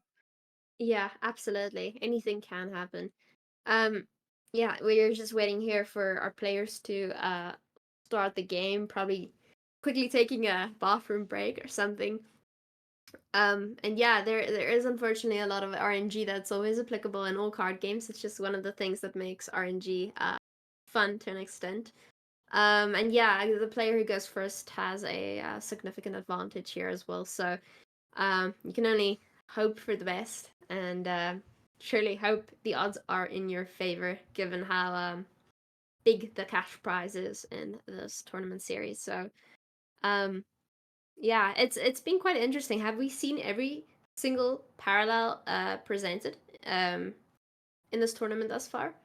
I do believe we haven't seen Kathari yet, have we? In our broadcast, we haven't. No, but, not in the broadcast. Yeah, but I believe in the other, there have been players that have actually D-Money won his match with Neos. Neos is a really good paragon to have that can, like, even with a starter deck, you can get destroyed by Neos. So yeah, we're hopping here to the Fino match Yeah, going to Fino versus Ivan. instead. Mm-hmm. Yeah, this is currently two. Like both have won 2 matches, so it's gonna be Iraq versus Workshop here. Let's see who has the better advantage of one of these Augen core matches, different paragons. This is really interesting. Mm. Yeah, Yeah. Organ Core versus Organ Core. Now, do you ever build your Organ Core deck in a tournament to go up against somebody else's Organ Core deck, you know? Or are you building it to go up against Shroud, against Markolians, against anything else but Organ Core? Yeah. Can you repeat the question? I'm saying, what's the odds of actually having an Organ Core matchup in this manner? You know, because Organ Core is sort of that wild card fourth deck that you bring, because you're going Yeah. to be bringing all the other decks. You know, you're going to bring Shroud, you're going to bring Markolian. So, do you ever build your Organ Core deck just so you can have the upper hand in case you also play against an Organ Core deck? Yeah. Well, that's what we actually saw in the match of Kartoha versus Bonnie. Since and we have actually seen a lot of Augen core here in the tournament. However, in the case of Bonnie and Kartoha went with universal Augen core, which was interesting, and actually managed to beat Bonnie with it. So yeah, we're seeing Fino here having a tough time thinking what to do, since he can't actually play that MTAF because it will just attack the nanobot and the nanobot will kill it because of the master poisoner. So I think we're watching Fino trying to get a good setup with a portal energy bay, for example, or having something else that he can play to counter that master poisoner. That master poisoner for Ivan is really scary for Fino, because essentially Iraq can get a lot of little units that can bring a lot of value to the master poisoner. So we see Fino, as we saw his face, he is in a very tough spot here. Yeah, yeah. The Master Poisoner is a scary card indeed, especially if your deck is truly built to go wide and just continuously to create small little units to take out other large units. So Fino knows that anything he's playing now stands the chance of being destroyed instantly because of that card alone, and that's kind of scary since you're gonna struggle setting up the cards you want if you can't get rid of the Poisoner. Correct. And the other problem that Fino has is that if like his other only answer that he has against a whiteboard is a anti-organic pulse, which against another Augen core deck, it's not that effective, because, and even less effective to Iraq, because Iraq can get its units can get really easily upgraded. So anti-organic pulse won't do anything. Won't be as effective as other removals in this matchup for Fino. So he is in a really tough spot, I would say. Mm. So we see the assembly mechanic coming down here, attaching an upgrade. Immediately a second upgrade is attached. Yep. So there is going to be an aftermath ability when the unit dies. So at least when the poisoner takes it out, it will have some benefit to Fino. Yep. He attached the pulse thruster, which gives the unit +1/+1 on evasive. And attach the portable energy bay, which creates the energy drones as the aftermath. This is the energy drones is what we saw in the Lambi match used with Memento. The little batteries there. Yeah, those little frustrating cards that keep popping up everywhere. Yeah, he keeps checking out that Master Poisoner. He is not happy with that card. It is frustrating if you can't deal with it. Certainly it is. Because just like that, the card dies after being attacked once. It's incredibly frustrating, and you do see those little drones popping up right there. It's chaos, to say the least. Yep.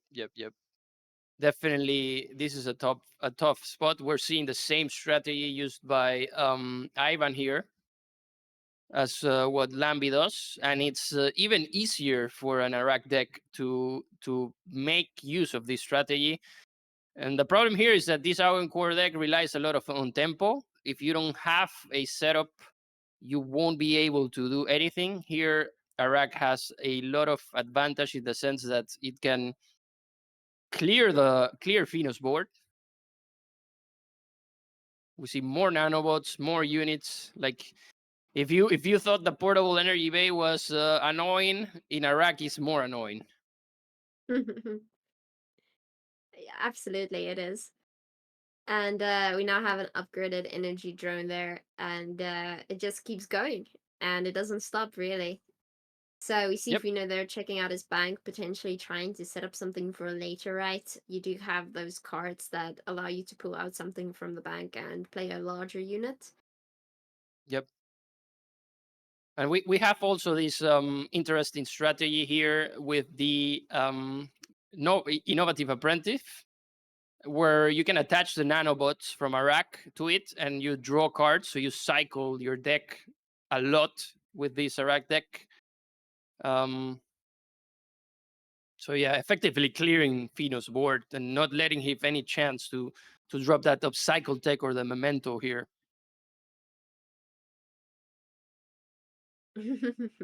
He's laughing of how doomed he is. Yeah, I think he is realizing it's hard. Really it is. There are at least, I mean, 5 upgrades on the other side of the board right now. That's 5 upgrades he has to deal with. And he has a single drone. A 1 attack, 1 defense drone. That's all he has. I don't think that's going to cut it unless he is able to quickly put some cards on the board, take some things out. It's not going to be easy, and maybe it's not even possible. Yeah, we see here that he is thinking of banking the Sesmir, which he can recover. He can play it 1 turn earlier because of the upcycle tech. However, I don't know if, like, at this point, yeah, Sesmir definitely can be a savior. Can definitely help. But with a memento in play already by Ivan, I think he's gonna have a really easy time clearing this Sesmir. Okay, so he is almost out of time here. Has to quickly make a decision. He attacks into the only card that doesn't have an upgrade and is able to play that 8 cost unit. So that is amazing. And it has that effect, shooting a card, killing it off. Not shabby at all. Yep. The Sesmir, for those who don't know, it's a card that has shielded, defender, muster, deal 4 damage to enemy unit. And when this unit is dealt damage, create a random vehicle and set its health equal to the damage dealt. So essentially, when Ivan attacks Sesmir, he will be creating, Fino will be creating a bunch of vehicles that have the stats of the damage that was dealt to him. So that's a really powerful thing to have right now. Ooh. He got the victory out from the Sesmir. The victory is a really strong card. It has shielded, evasive. When it comes with assault, it deals 4 damage to any target, and the first time each turn an enemy unit enters the field, the victory deals 2 damage to that unit and to the enemy player, like we just saw there. That's rather scary. That is quite a card, actually. Yep. That's a really strong card from the Markolians. Really strong vehicle. Yeah, however, with a memento in play by Ivan, it's really easy for him to actually clear this board. Ooh. Okay, yeah, that's also a pretty great card to have. Yeah, that's the unstable drone. Has defender and the aftermath. It deals damage equal to this unit's attack to target enemy unit. So Yeah, so it's essentially, you gotta clear it since it's a defender, right? And then it also gets to pick off a card, right? yeah, 3 damage. correct. So it seems to go for the drone, getting rid of that. And it goes right back off the board. It's not quite enough. And Fino seems to be falling behind just a little bit once again. Yep. Yeah, the thing is that it's really difficult for any deck basically to clear off the memento that is bouncing around through all the Iraq units. Iraq is essentially a paragon that is really, I wouldn't say, like, you have to be really patient to play with it and really calculate what you're gonna do, since you get a bunch of units and stuff to do with them. You can attack first and then attach the nanobots to other units. If you have memento, it really gets into, like, that's why Ivan's turn took a lot, because he has a lot to calculate in his mind to actually make it as most efficiently as possible. So once again, we see Fino trying to establish some presence in the board. However, it seems that it's more and more difficult each time. Let's see what happens here. Yeah, looking at that upgrade, the portable energy bay. Trying to figure out on which one he's gonna place it. Goes for the bigger unit. Alright, so is that enough to cut it is the question, really. It's a pretty uphill battle. Yep. It's a definitely uphill battle, and essentially here, Ivan has a lot of damage already to deal with that memento in board. If he cycles it properly. Yeah, this is big brain stuff here. Yes. It's complicated. I mean, this is by far the most complicated matchup I think we've talked about today Yeah. between you and me. I mean, Look at Fino scratching his head. Like, dude, what do I do here? there's Definitely so many options. so many options. Here, the thing is that to clear the memento, you have to essentially clear the whole board and then deal with a unit that has the memento. The problem is that units that die with an upgrade in a rack deck, they create these nanobots. So any unit that has the memento can just give the memento to the nanobot they created. So it's really easy to pass down the memento in this matchup. Look at this. Once again, a full board by Ivan. Really annoying. Absolutely, you can say that again.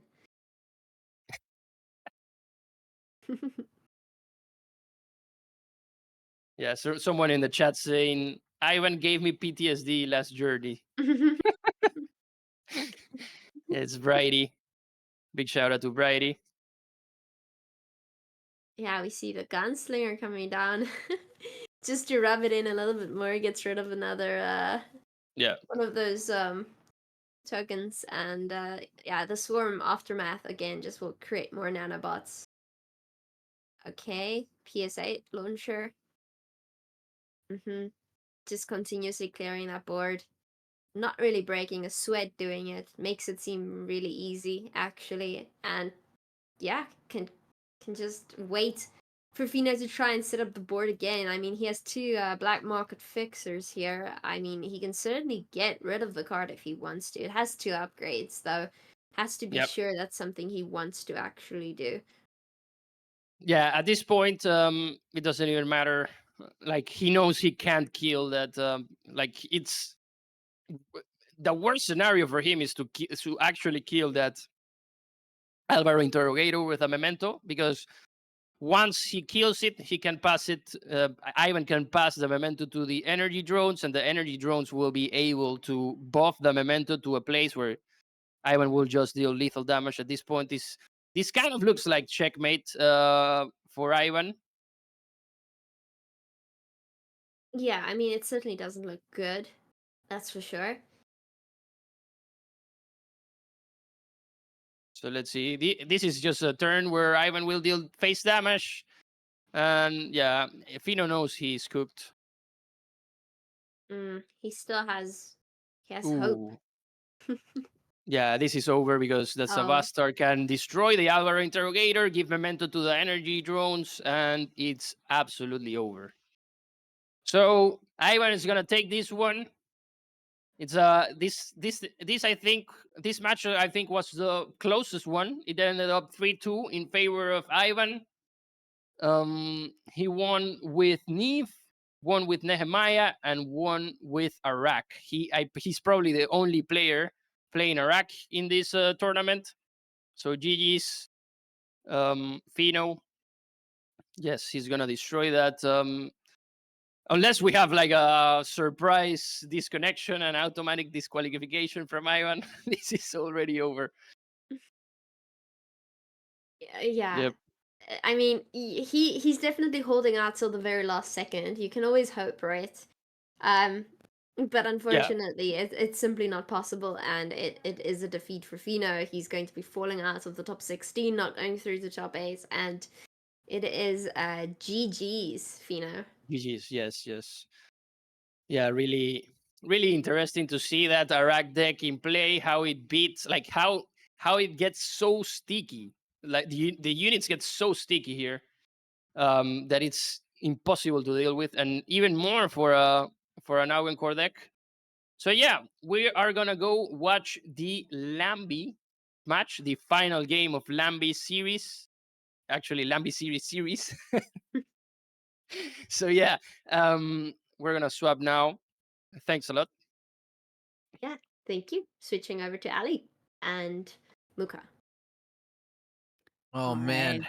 Allie, Feno out. That was a tough game, but Oh, that was they went so- all the way to game 5, and this is a game 5 also. Yep.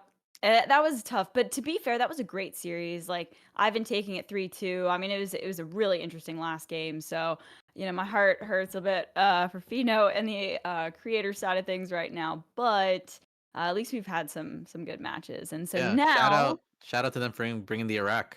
yeah, I love to see some Iraq. And now we've got Lambie versus D Money. So Lambie, unfortunately, going second could be significant, but I would say, like, judging by the hand here, Lambie's got a pretty good few turns coming up. Like, he'll have to take the decision if he wants to get the fleet support down next turn, but going right into a Catherine's rallying cry, I mean, that's going to be a lot of power, and maybe only one that could be answered by, an AOP or something, but that shouldn't come down for quite some time. So Yeah, I wonder if Lambie just goes all in with the fleets and tries it. I don't like we don't know the list, so I don't know. That's actually going to be very interesting. Like if all players were to know lists, right? That would help a lot with decision making. Like if D Money is running only maybe one relic removal, maybe Lambie takes the shot and goes for the fleet support and see where it goes, or he just goes for the rallying cry here. But I don't know what he's going to do in this particular situation.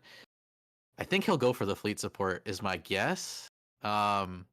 But yeah, it's not like a crazy start for him, but he's lucky there's no portable energy bay on the board yet from D Money. So Lambie has some time to kind of like build his presence, chip some damage away, and then try to, seal it by the end of it in typical Catherine fashion. I'm surprised that Catherine is the last deck for Lambie right now. mm. I wonder if he, yeah, I guess lost with it earlier, so we'll see.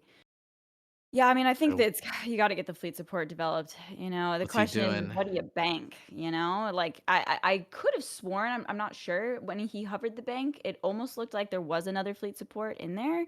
Yeah, I'm not 100% on that, if he's going but for this. Oh yeah. man, I think you bank the. Yeah, I agree with the Triumph bank because this hand is like pretty invested. You don't want to sit on a dead card. You just want as many options as possible. Mm-hmm. So this is fine. He has a really good turn 4 play as long as his relic sticks. The Bannerman itself will get buffed if he hits another Bannerman in the Rallying Cry. That will be really good. So it's not too bad. D Money is actually off to a decently slow start with no portable energy bay. This shield pod is still on the board for Lambie. So there will be a token that comes out that will probably be annoying. And I assume it's going to be a defender token. But this will at least give Lambie a chance to, get some stuff on the board. The worst card I could see for Lambie coming down right now, okay, it's not, would be like an Astel's Glaive. I would be like, this is bad. Oof. Yeah, that would definitely be problematic. Yeah. Yeah, I mean, Gunslinger. I think Gunslinger's not bad. generally, like, Workshop is going to struggle with a wide double cast of Yep. Catherine's rallying cry here. You know, again, best option against that is an upcycled into an early AOP or a big Sestmere or something like that Yep. is very difficult to deal with. But um, Is yeah, he self-popping? I think I don't think Lambie's so. in a decent position here. Obviously the defender. He- Okay, we're taking that out. Sure, that works. It's annoying, Yeah. but Better than Defender, honestly, for Lambie. yeah. Ooh, the All artillery right. spotter. He has to high roll to Catherine. Oh man. I'm worried that if you go for another fleet support here, is that like I get it, you make back the value and the tempo the following turn, but man, I think I want the board now, especially with the Bannerman out. I I think mean, you want the board now. You want to hope you hit a quartermaster proc that will mhm. get you the crack shot back. So his next turn could be something like pretty crazy with the one fleet support. It looks like he's not going to do what we're saying though. But the one fleet support, these artillery spotter and crack shot would be a lot of damage. That'd be 10 damage, but I don't know. I don't know where his head's leaning right now. It looks like he's thinking about banking the Bannerman. If that's going banked, that means he's playing the another fleet support. He's going full high Wow. roll. He's Well, going for it. the fact that next turn is the artillery spotter plus the Catherine, like Yeah. it could work out here. That is, That's I why he's think doing it for the burn. straight up, that is the game deciding turn, Yeah. like right If there, he if he hits multiple spotters and at least one of them lives, then his next turn with the Triumph of Mars, this is 2 turns from now, Mhm. will be insane amount of damage. So I think this is fine. He probably doesn't want to deal with the drones either right now. He wants to at least get burn damage out of it rather than like scale a unit because the drones could be scary. If there's like some upgrades in there, that could be a big problem. So he'd rather maybe keep that scrap heap on the board. He's going for the high roll. You can see his face. Lambie is not the Yeah, player that wants to. He doesn't like the position he's in. A lot of it does depend on the high roll here. Man, 2 backpacks on this guy. yeah. He's gonna self pop. Fortunately, the damage presented on the board, oof, I was gonna say from D Money 6 units isn't coming out. terrible, but that just changed with that mercenary gunslinger. Yeah, Like and it being could able be to pop another that. 3 units with the scrap heap if he puts it on a drone.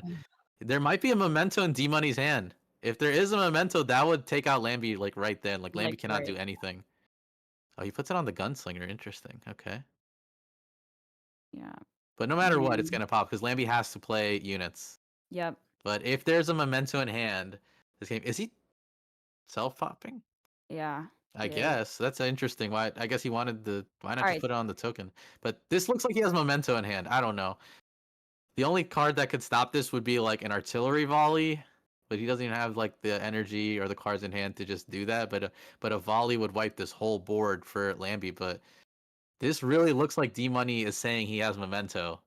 I think it's very possible he doesn't. There was only 2 car I mean, he very well could have it, but at the same Yeah. time, like, it also could just be the mindset of getting as much power on board being, like to apply as much pressure and give you so many options to be able to clear these minions that are about to come out. So it's stressful, for sure. Oh, another spotter But is good. yeah, I like it. Let's see. Surprised he put the extra buffs on the trigger happy. Yeah, honestly, I agree. I think being able to take out some of these 1/1s. Oh, Harf. Okay, Wow. okay. Ugh, I don't know. Harf on the spotter is not too bad. I mean, because he Mhm. has the PS8, he can PS8 now. Get some extra pings. He Yeah. needs another quartermaster here, and like he could have a crazy turn next turn if he makes it. Oh my Okay, 3 gosh. spotters though. You cannot ask That's for that's a pretty lot of good. burn damage. Yeah. And you can cast the PS8 from the hand here. Yeah. I'm so I mean, it's surprised he banked the Triumph of Mars though for the yeah, quartermaster. yeah, But look yeah. how much damage is coming from these pings. I mean, basically, you just need one orbital strike, right? And Yeah. you have lethal. Just counting how much damage D-Money has. Oh, I would just should you just cast it? I think you should just Yeah, he's get that gonna. 6 I damage, mean, yeah, he's gonna get it in to get the damage. But if he doesn't draw an effect next, it's gonna be really scary. I don't know. I wish he kept the Triumph of Mars. I really do. I mean, this is so. If he had one more spell, he had like game here, like one more burn card. Mm-hmm. This really comes down to what does D Money have. He's even taking off the Oh, headset. He's like, Andy. show Oh my me my gosh. fate. Show me my fate. Oh, does D Money have the memento? If he I has I memento, don't think I'm gonna say he doesn't have it. He doesn't have it. he, Uh, he has oh, he it. Oh does! Oh my my god. God, he has it in hand. That's the Oh, I'm too lazy to do math, but I'm pretty sure there's way more than enough units that this is a there's game. gotta be enough. Yeah. Oh my gosh, man. Wow. The memento in hand. Like Yeah, I Lamby was had just game thinking next turn.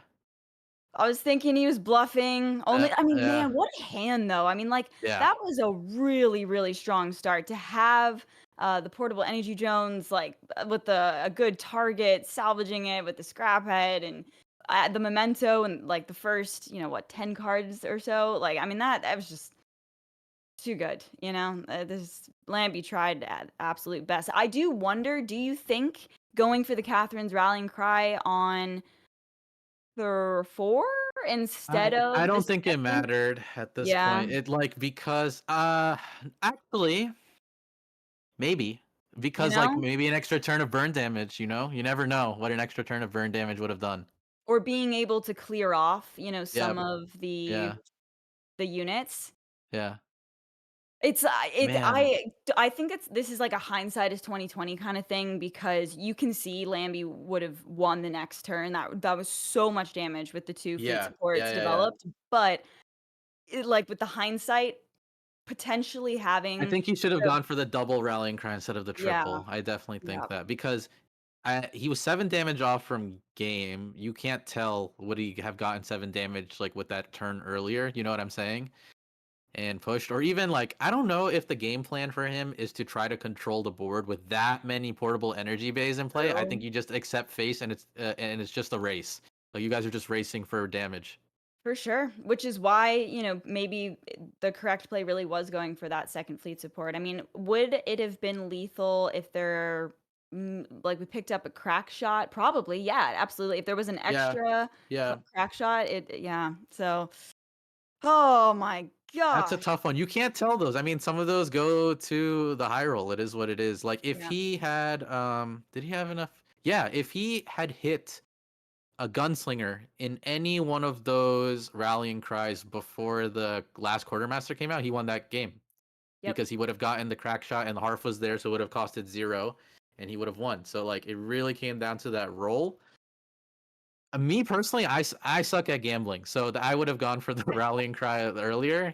But I understand the decision making. I don't think it's like incorrect. Right. Yeah. And D Money. I mean, hey, I just want to say, congrats to D Money. I mean, Yeah, shout out to D Money for yeah, that. for sure. Happy to see you take that win as well. I mean, and also the mercenary gunslinger to pop at this Yep. salvager, Yep. so that like the ones actually didn't have summoning sickness. Yeah. Like you could have pushed a lot of damage, but Most oh most god, Markolian, I believe, in this tournament from the players that I've spoken to are not running like an artillery volley, but that was literally Lambie's only out. If he had a unit and could play artillery volley, deal at least 1 damage to the whole enemy board, that could have, saved him and won the game. But yeah. I think most people know that a lot of Catherines aren't playing it anymore, so it's like Which it was safe for D Money to take the risk, I guess. Yeah, which honestly might be a mistake. Like artillery volleys, I think it's one of the. I mean, I'm not a Markolian expert, but that Mhm. card's insane. Like as a one of it just It's gives really you out. good. You I know? think Neutron Bomb is what's favored right now in Mhm. terms of the Yeah, board wipes because it's better in most scenarios with fleet support than artillery volley is. I see. But yeah, artillery volley pulls some crazy stuff sometimes. But yeah, shout out to D Money. He had 2 backpacks, which is a portable energy, but I just keep calling it backpack. It's what we call it in the game, Yes. and the Memento of the Fallen. So that's just a sick combo. Like there's very few things that D Money like that Lambie could have done right to win the game. Like that Yeah. hand is just very, very good. It was so strong. Yeah, no. Lambie did absolutely incredible. So it's just sometimes the way the cookie crumbles. All right, let's take a look at the bracket here. So, Manos versus Equinox, Tyler making it through against Ivan, Trump versus D Money, and Kartoha facing Sandwich Gang. Ooh la Yeah. la. The parallel bond players came to play today. They did. They really did. They came really fierce. That they have it's a good showing, but we still got Tyler, who's like a veteran in this game as well. I'd consider him a bit of both, right? A bond player and a content creator. Yeah, Tyler definitely representing. Yeah. Tyler is representing both. He's absolutely content creator, ambassador, but also YGG. Yep. Yeah, for sure. 100%. And D Money taking out Lambie really shows that he knows what's going on. He's been away from the meta for a little bit, but he picked it up. He knows what's good. He knows how to play it. So shout out to him for taking that victory. And as an ambassador, I think we'll see more from him, or we have more to expect from him as this kind of tournament goes on. I think I'm rooting for him to see how far he goes. D Money, I was having a conversation with him at TwitchCon last year, and he's been aware of Parallel and the ecosystem for quite some time. Like he's been around. He goes in phases of playing, but he definitely loves Parallel and is passionate about it. Yeah, 100%. I think we are going to take a little break until we get this Manos Equinox match on. I think that's what's happening.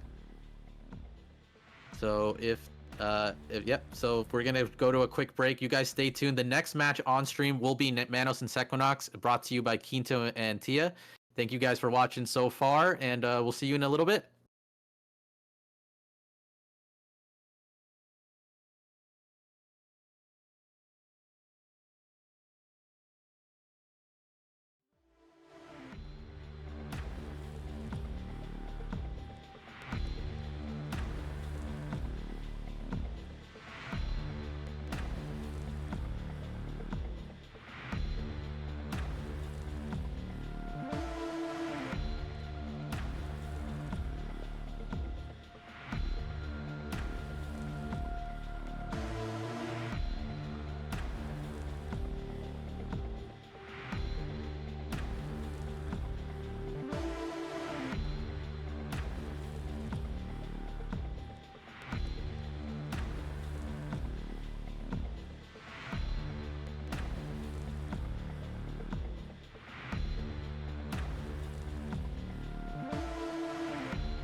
Yeah, I'm just gonna say it. I was right about the Tyler prediction so far. Wow.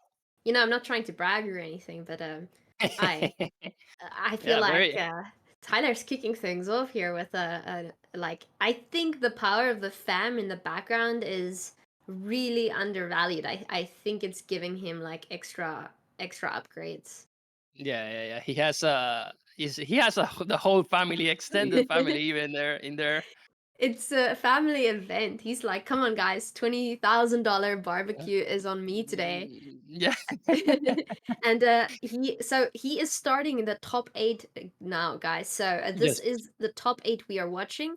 Everybody else has fallen out, who didn't make it through the single elimination, and he's starting off a brand new set here. And who is he playing against? Can you tell us, Quinto? Yes. Tyler is playing against Ivan. This is the first match of round 2 for them. They banned. Tyler has Neve banned, and Ivan has Kathy banned. Right now it's 0-0. We're seeing Kathy versus Ivan's iconic Arak deck here. Yeah. So yes, Yeah, very that's how we exciting. are right now. Mm-hmm.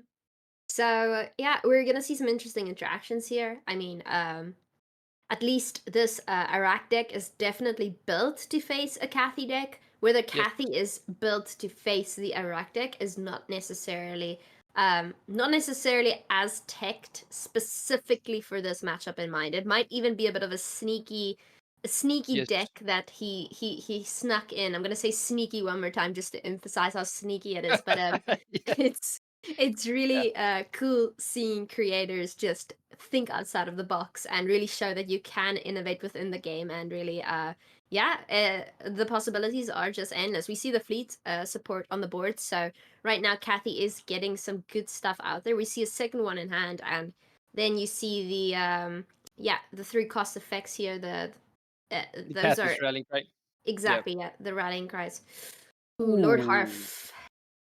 No, and not only that for Tyler. Look at Tyler. Look at like how he's he's so surprised about this, because the Alvaro interrogator, the 2 cost 2/3 card, makes it so that when an effect is played, it costs 3 health also.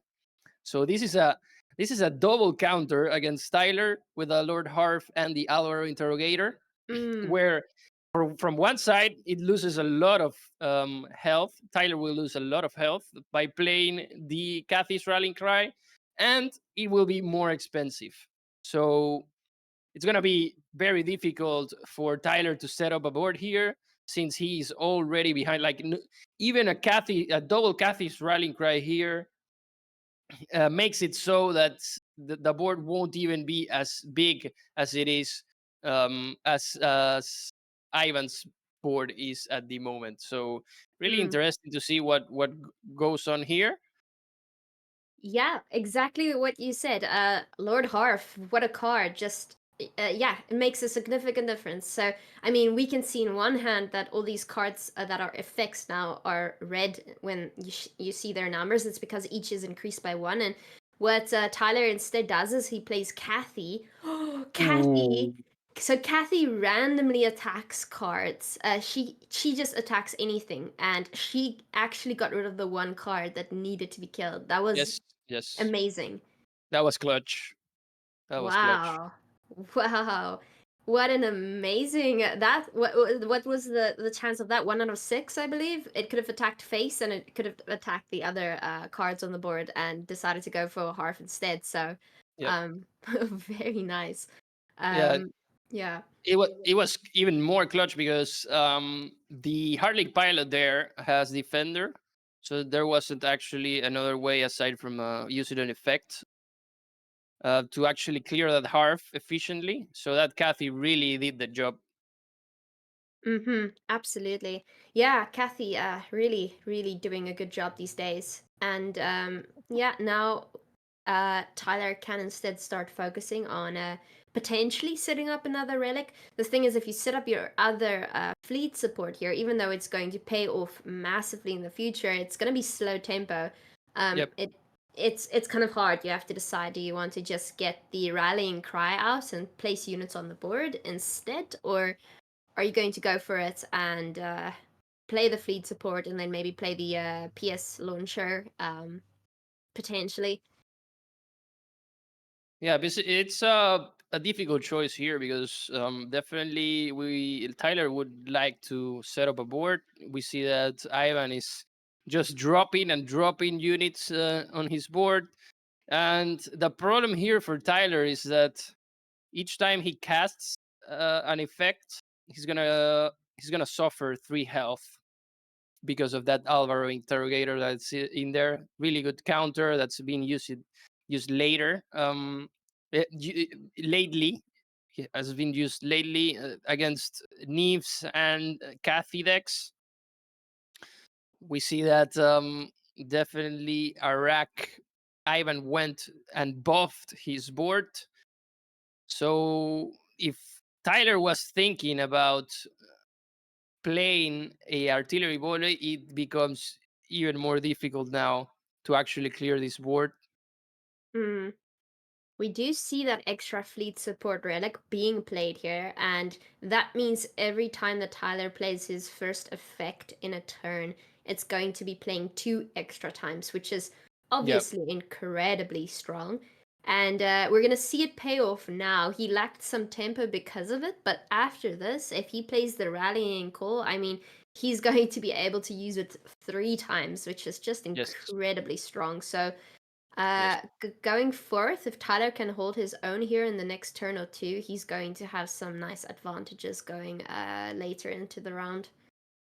Yes. Yes. He just needs to hope that Ivan won't be playing more units here and flooding the board again with units outbeating his tempo. But definitely an amazing turn is up Tyler's sleeve, and he can actually get so many artillery spotters from this and deal an insane amount of damage to Ivan next turn.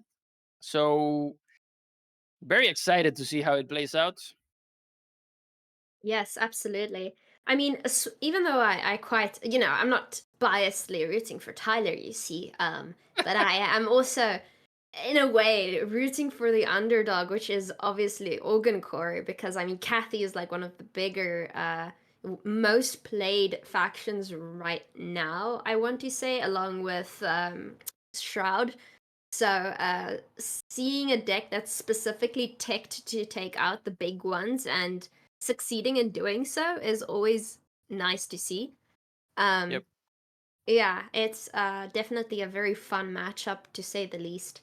Now, I think we are going to see something like the rallying call coming out soon here. It's a bit scary Ooh. though. 10 health is not a good position to be in.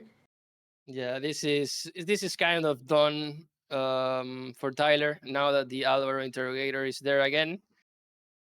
He essentially, if he plays all the Cathy's rallying cry, he is gonna kill himself by doing that. He's gonna suffer 9 damage here with just one Cathy's rallying cry. Well, Yeah. he's actually gonna play 3 because of the fleet support, but each time it's casted, it's gonna deal 3 damage to his face, and he's already very low on health. That's what I was telling you.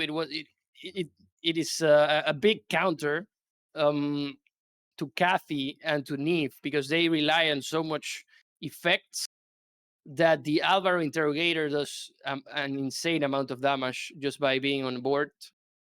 Yeah. At a point where, like, if you it has been very very genius from Ivan to craft this counter deck because he's having a lot of tempo by getting cheap units on the board.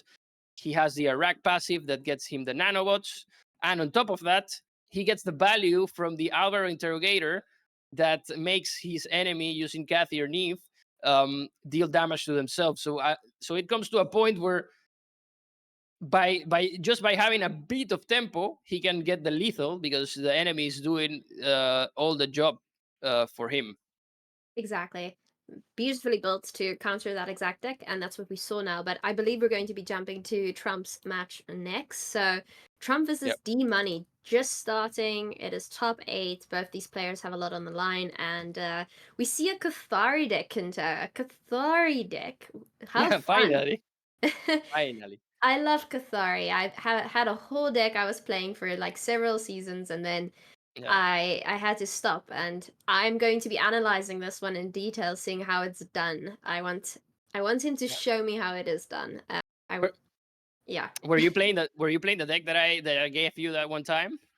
Oh, I've The changed Kathari? it Oh, so much. you but made your it's- tweaks. You Oh made your yeah, tweaks. no, Yeah, no. for It sure. started off with your influence, and I slowly but surely I changed to the other Paragon entirely, and you Yeah. know Sipius, Yeah, it got Stipius. nerfed, so I had to go back to my normal Kathari deck. It's still a strong deck. It's still awesome, but it's just a little bit hard to play against some of these other decks like Kathy and Shroud. It's struggles a little bit, but we do see some good pulls here, like the Magna Tempest Wall. That's always very nice. You still want to be setting up Europa, so Yeah. you want to be able to put some of your strong cards on the board. And if you're not playing against Shroud, they don't get banished. So when they die, they go into your waste and you can replay them. And essentially, that's still a pretty strong combo if you can pull it off. Yep, for sure. For sure. So what we see here is, yeah, interesting. He went for the standard bearer here, which is always a good card to play since it's going to be buffing each card you play that allows to be buffed by 1. So it's not too shabby. He also has the subjugates there, which is a 3-cost card and is also going to allow you to get 1 attack, 1 defense every single time you play another unit that's a clone, I believe, or a friendly unit. So it's pretty nice. If you can keep your cards alive, it's even better because you have that passive ability. Every time the card attacks, it grows by 1 attack, 1 defense. So Yep. it's Yep. pretty brutal if you can't keep your cards alive. Yeah, this is gonna be a really place for a really good place for Trump to be. He can play that as you said, that 80 and subjugate and drop the tabula rasa, effectively buffing the standard bearer here to deal with that Heartling pilot. So that's interesting that he saved the tabula for this turn because he can essentially do more with it, I would say, instead of dropping it last turn and becoming it will still become a 1/2 unit, so that's good. And yeah, he will get also an 18 subjugate buffed. Very nice. Yep. Yeah, very nice, very nice. So Yeah, it seems that Trump doesn't know that the tabula rasa will buff here, or he's maybe saving it for another moment. Okay, I mean, a pretty good position to be in, really. And if you have to get rid of a defender in the next turn, if that's what comes down there on Organ Core's side, playing the Tempest is going to be very nice if you want the attack, because you can buff it up all the way to 5 attack and kill off a card with that, since you've got the Subjugate and the Standard Bearer on the board to do that. So it's a really nice setup here, and going forward, you're in a very good position if you can keep these 2 cards alive. Yeah, definitely. Yeah, that's also the good thing about nails. It's nails passive. If you manage to stick some units to the board, nails passive becomes really powerful, essentially buffing your units +1/+1 each time they attack. So that's something that it's really makes them stick, and it comes to a point where it snowballs so much that it's impossible to deal with them. Absolutely. You certainly reach a point where it's just a GG. So I find that playing against Organ Core is one of my best matchups with Kathari. really, if you can retain control over the board and you can get rid of these cards before they use salvage, before they play upgrades, you're in a good position. But it's quite necessary that Organ Core doesn't set up their cards first, because they also wildly benefit off of having board control and having a lot of units on the board. So it really is a who's able to keep their cards live sort of matchup. And here here you see all cards are going back into the waste, unfortunately. So now we're going to see potentially something like a defender coming down here. Yep. We'll see in a second. Yeah, okay, so it's a juggernaut coming down. Not a defender, just armed. Yeah, the attack juggernaut that has a 4/4 and has armed. So here we can see that Trump can trigger that Magna effect. Mm-hmm. And I would say that his best chance here is to destroy the attack juggernaut. However, I'm just a bit worried that Trump lost his tempo, and that's a big issue for Neos. Once Neos lost its tempo, it's really, really difficult for it to come back, especially in a match where Algencore might summon big units, like we saw in the match with Bonnie or with Lambie, where you can get upcycle tech and summon something big. So yeah. Okay, so instead of going for the Tempest, which instead going for the Tabula. So Tabula is going to because of the 4, it's going to give you the convergent clone, which is nice.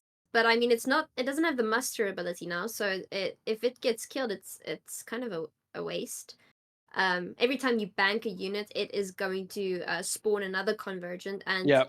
but I love that. Honestly, my entire deck is built to help convergence do even better. So once you swarm the board, Nice. it's pretty nice. But I think this is just a strong card he put in the deck. I don't think it's built around this combo. And yeah, again, if it dies, it's not really a good card to have played like that.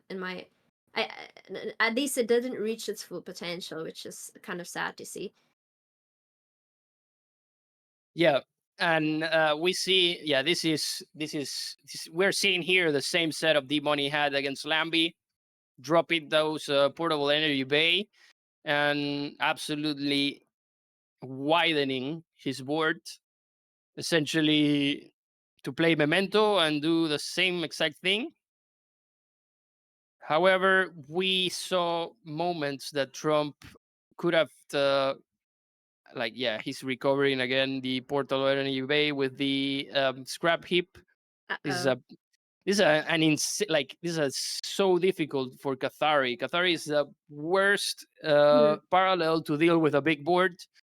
Once it loses the tempo, it's practically over. I would say, even without even against a weak opponent, if you don't have the tempo, you are cooked. Yeah, not fun to see. Yeah, I mean, now you can start playing things out of the way, so something like Europa, but I mean, no, at this point, the board state is practically unwinnable. Talking from experience, it's not. Yeah, and he knows it. It's a GG, unfortunately.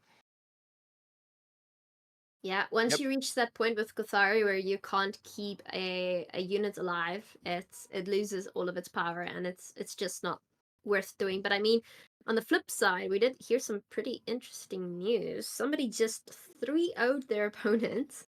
And who is it, Quinto? It was our very own Cartoja. Let's go. Yeah, I'm a bit biased here, but yeah, Cartoja is killing it. I just want to mention, he went 3-0 against Sandwich, and we can watch the bracket now to see how everything is going. We still see that Manos and Sekinox is 0-0. Tyler and Ivan. This is Ivan. We saw winning one match versus Tyler. Trump already lost one match against D-Money, and we already see that Cartoja has advanced to round 3. winning against Sandwich Gang 3-0. So yeah, now Incredible. yep. Now we're gonna swap casters back to Ali and Mookah. Thanks, Thea. All right, looks like we're jumping into the Sequinox versus Manos match here. Just let's see. We'll try and catch up. Looks like they're fairly far along here. Let's Yeah. see. Fairly far along. Oh, big turn out of Sequinox here, real quick. Let's see what he gets Oh, from his it's random gotta Terra be unit. A Defender 4/5. That's pretty good. it's it's It's not like the decent, best but thing, but it's pretty good. is it good I enough? mean, there's a decay on the Naeus, so I'm assuming there was a semi board wipe at some point. Yep. Manos looks like, I mean, the game, I can't really tell at this point who is ahead. This is their first game, so these guys have been fighting tooth and nail to get this first game. Sequinox coming into this tournament with a very, very interesting set of decks, Ali. Decks that, I mean, I guess one deck. He didn't bring Neve or Catherine. He brought What? Brand. No. He brought Are you Brand as his deck, serious? and Manos had banned the Brand. And the other decks for Sequinox are Nehemiah, Naeus, and Juggernaut Workshop. So he's starting very, very, not what we would expect. In a very unexpected lineup to bring to this tournament. Yeah, absolutely. I mean, hey, hanging in there with Naeus. I mean, the thing about Naeus and just honestly Kathari in general is that, if you lose board, you're done. Yeah. Right? So, at this stage in the game, we're on turn 8. Like he's absolutely hanging in there. I mean, I This will is say that anybody's game. yeah, Sequinox definitely has some good cards in the hand. But this is a pretty strong board. Yeah. So Looking at, I think we looked at Manos' waste really quick. I didn't see like any super powerful legendaries, but against Triumph of Europa is always a problem. But Manos is setting up here his synchronicity. Is he stealing Ooh. Terra? Is he Oh my god. Okay, can I Or- just say Synchronicity, one of my favorite cards in the game because look at this for 4 mana. You can This just is crazy. Buff all units by 2. crazy. Like, This is oh a my big swing. This is a big swing. wow. Can see it on his face. He's like, Yeah. "Oh my god." He's like, what the hell is this?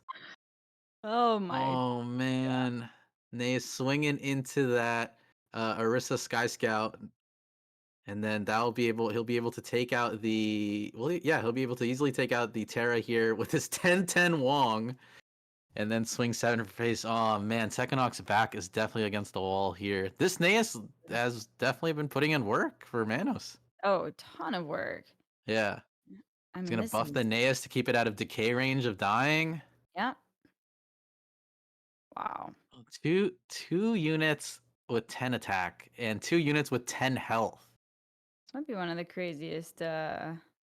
Yeah, why did he swing? Was that a misplay? Oh, he said a misplay. He did put the emote. Little misplay from Manos. I mean, he has a big board, but that's like 10 damage of missed face value. So that's a lot. Yeah. That's a lot of damage missed. Oof, gosh, yeah, hopefully that doesn't bite him. I mean, Yeah. I wanna say it might not matter just because of the power level of the board. However, Earthen, I mean, Formidable Presence is a hell of a card, Like, Yes. it Yeah, can yeah.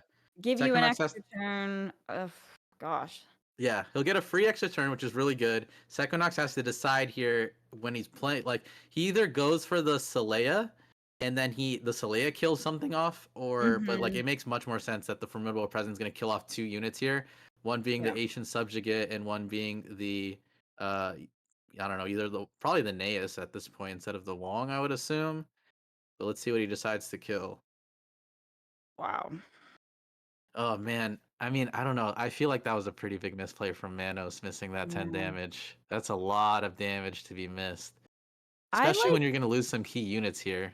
yeah, I personally like using these tutus with the attack and then just getting the glaive developed rather than Yeah. I mean, you wouldn't get all 3 of them if you were gonna do Yep. Solia, you just but Setting up I that mean, glaive there. yeah. That'll be good.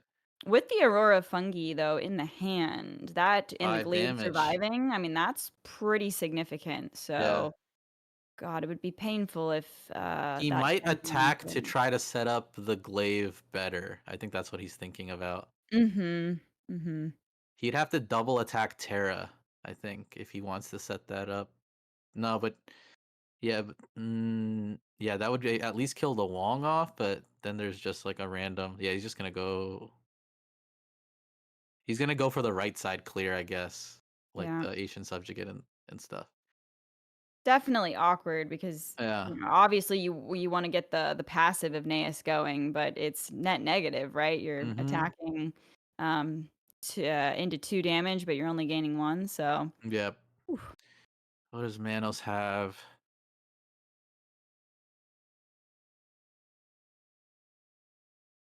This is I wonder how the Domina got in the I'm bank gonna there. assume a scanner probe shenanigans. That would make But sense. Yep. that's pretty crazy that Manos gave away a convergent Domina.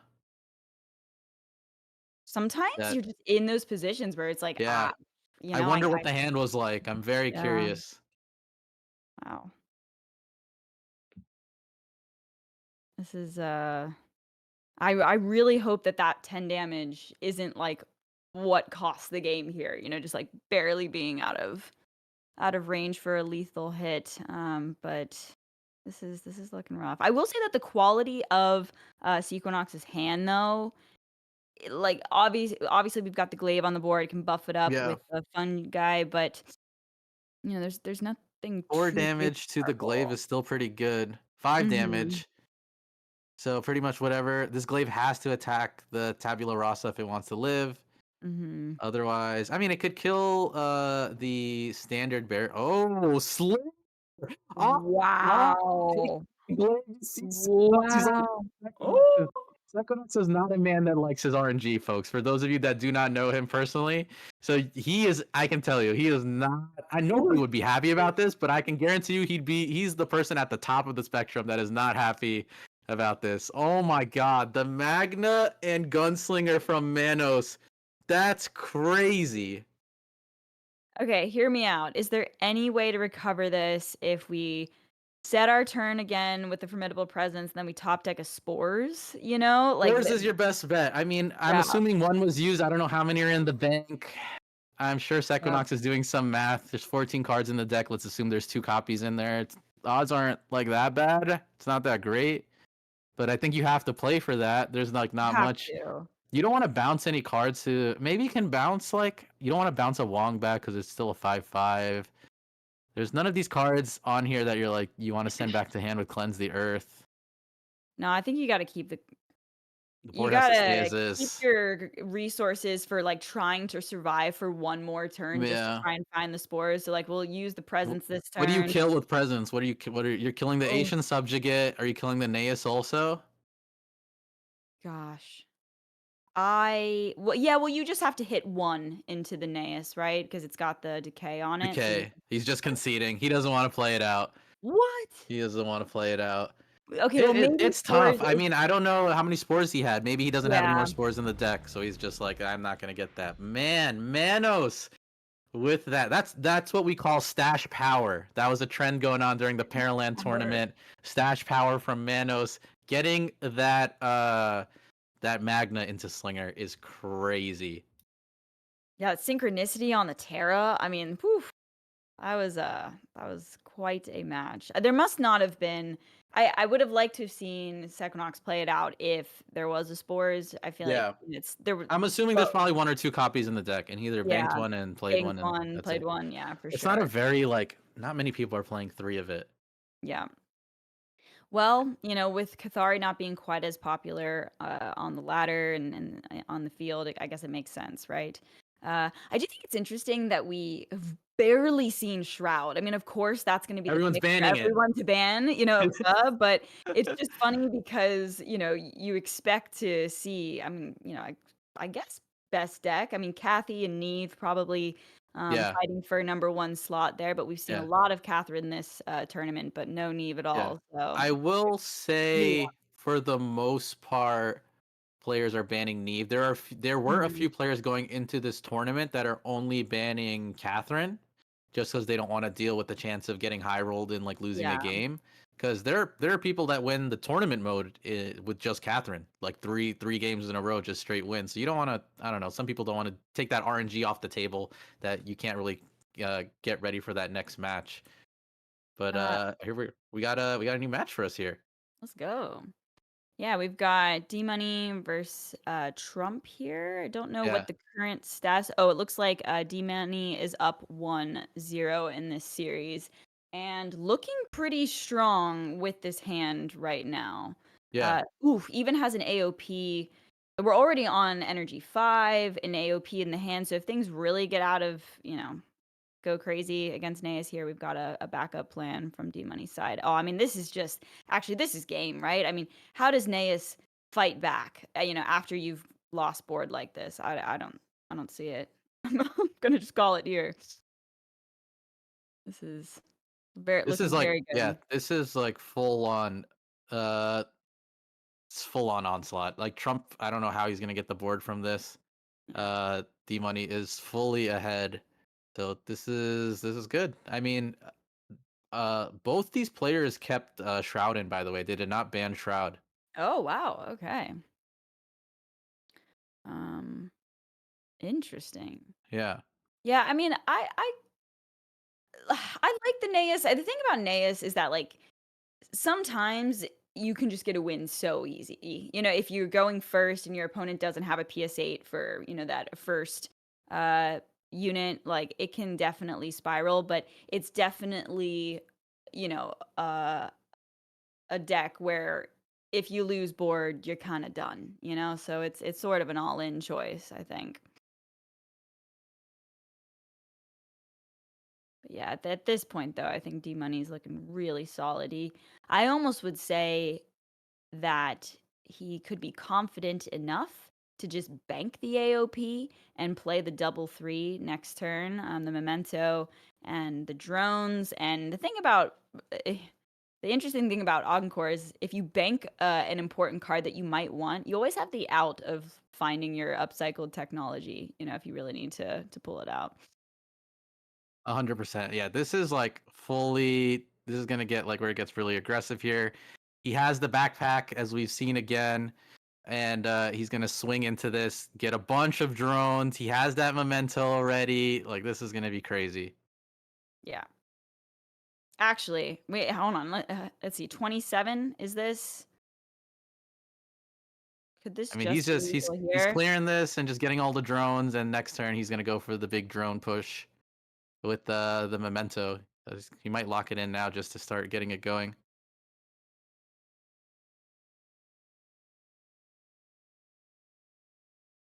Yeah. It's been really cool. We've gotten to see this combo a few times this this Yeah. tournament with the memento and the drones. It's been nice. Yeah. Just for our audience here, I was pretty sure I was just confirming with the team, but we actually did see this match from Trump's POV. The D Money stream was delayed, so that's why we see it Ah, again from his POV. But I was like, okay. I'm pretty sure we saw him Memento combo D Money already, so we're swapping it the POVs to Trump versus D Money. I'm gonna give you an update real quick. We are D Money has, I believe, won 2 games. The last game he has to win now is with his Catherine. I Okay. don't think Trump has won any so far. He's bringing out the New Dawn to take it out, which is typically not a favored matchup, but New Dawn can pull. New Dawn surprisingly lately has been seen as like kind of a pseudo off meta pick that surprises people and just steals games because they're Mhm. so used to dealing with the Neve or something like that. So I'm not going to count out Trump here. Yeah. Would you say that I would think that New Dawn probably has a better chance just because Neve is always damaging themselves with, so many of their cards. So maybe New Dawn has a slightly better chance against Catherine than Neve, Yeah, but I don't know. It's still pretty tricky. it's definitely a tricky matchup. I mean, oh man, he just needs one banish. He needs a life siphon. If he can draw a life siphon, this will feel so good. Oh my gosh, Life Siphon would just end it. Maybe we'll Yeah, see. life I guess, siphon could win the game. It's good yeah. enough. Like 2 scaled stewards could win the game. That fleet support though, that thing is the fleet support just puts you on such a clock. Yep, When once yep, you see yep, it, you're yep. like, I have got to kill them as soon as possible. But to be fair, two beefed up singularity stewards can do a lot of work. So Yeah. Trump definitely wants good tempo here. So if he doesn't, I mean, there's no unit came out of D Money, so I'm assuming D Money is holding the gunslinger to kill it next turn, which sucks. But there Mm. is a void trapper that can be used, or you could just play the Baron here. I mean, you probably drop the void trapper so it can attack, because that's where it gets its benefit. And then next turn you go Baron and PS8. Maybe you shelve the steward that you have. You have no clear banishes for it right now. Um, he has to play tempo. Oh, he's going for the units next turn. He's banking on drawing something to banish. And there's that life siphon. I don't know. I Maybe I kind was wrong. of the Baron just because it survives a determined assault, you know? That is true too. But Um, I think that's fine-ish. I'm thinking. Maybe you're right. But I think that's fine-ish because like your Baron's more important. So if you can mhm, keep its life up, that can give you a win alone. yeah. And but I mean, look, this life siphon in the hand here, now it makes any unit that a D money could play just easy answer. Mm-hmm. But D money's got to be stressing about the singularity steward. That's actually it's just at 1 health, but I mean it can scale. So Yeah, I'm assuming there's no slinger, or is he? I guess there's no slinger. Or is he deciding what to there buff? we That's what go. it is. He's deciding which one to give the buff to. Yeah, Okay. I like this process because uh, that Bannerman is eventually probably going to get banished, so giving it to the slinger for a little bit is fair. Oh, Here we oh, go, double removal. that's do you bank I, the I, Baron? I, shit. This is a very Uh, difficult decision. This is a very difficult decision. I think you No, I think you ride the Baron out. I don't know. Because you're only hey, getting one buff on this steward. true, but you're taking like you're You can steal a going no Bannerman if he board. wants to PSA. If he plays Baron, PSA steals uh Actually, the that's Bannerman. He could have true. done that. I think that was the play. And That was then definitely the play, right? yeah. And then you can maybe bank the Baron and play your Bannerman because at least you have another guy that's scaling with effects. Yeah, so to recap there, you'd PS8 the shield pod, bump into this little 1/2. You get a Yep. corrupted copy. You bank that, and then you're not forced to bank the Baron because I really Yeah, like yeah. the double clear here, and that solves both issues. You get to keep Yeah. it and answer both. So, um, This is still fine, just not as optimal. He probably should have banished the Bannerman just to try to get it back with Nudon later. yeah.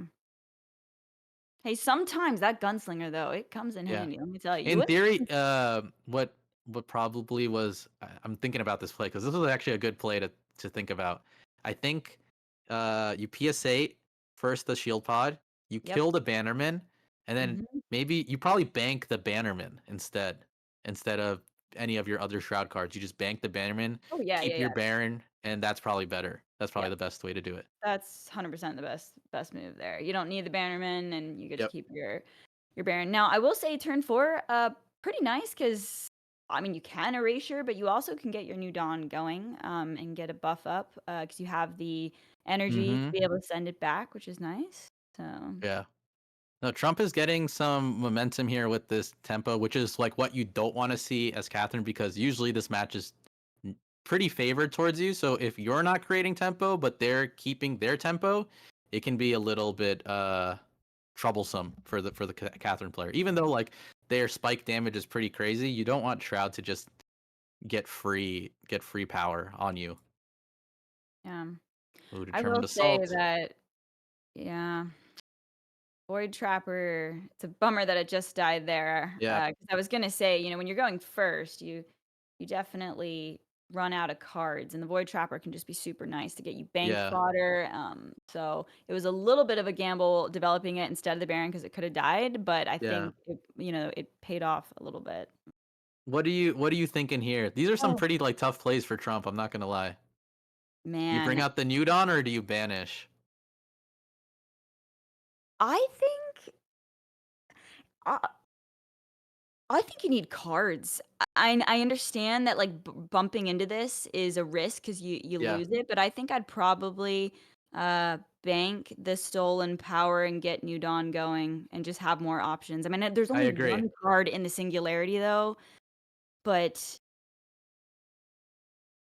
Like, I just feel like it feels so bad right now just to bank the one and then play the other, you know? Like, ugh, God, that's really tough though. I don't like this because now D Money can Catherine and possibly just Yep, kill out this just take it steward, out. and then Trump has no Totally. cards in hand.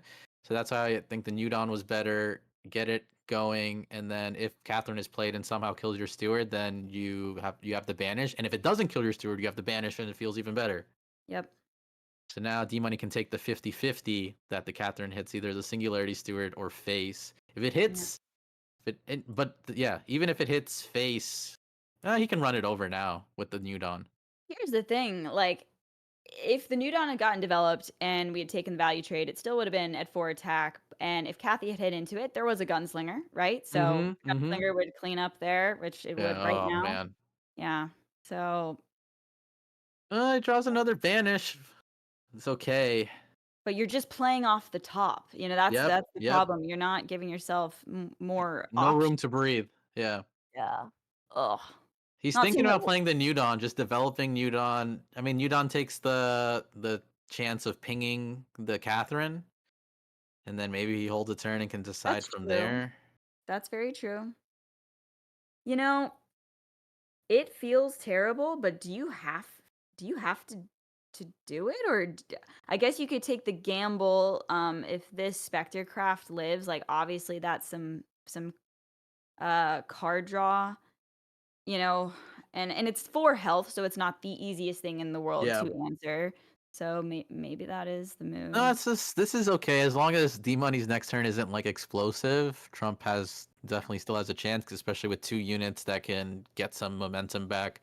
Void Trapper getting a corrupted unit for everything, or the Spectre Attackcraft drawing. So that's not too bad. But you can see D Money's using this turn to his advantage. He's definitely pushing for as much damage as he can get right now. Fortunately for Trump, hasn't found a fleet support yet. Um, D Money hasn't found one, so. Oh, okay. And again, New Dawn does not have any options for AoE until turn 8. Mm-hmm. So, and the thing is when your New Dawn is developed, if you want to cast your AoE on turn 8, you're also going to kill your New Dawn. Yep. So, Yep. oh, of course it goes face. Pain.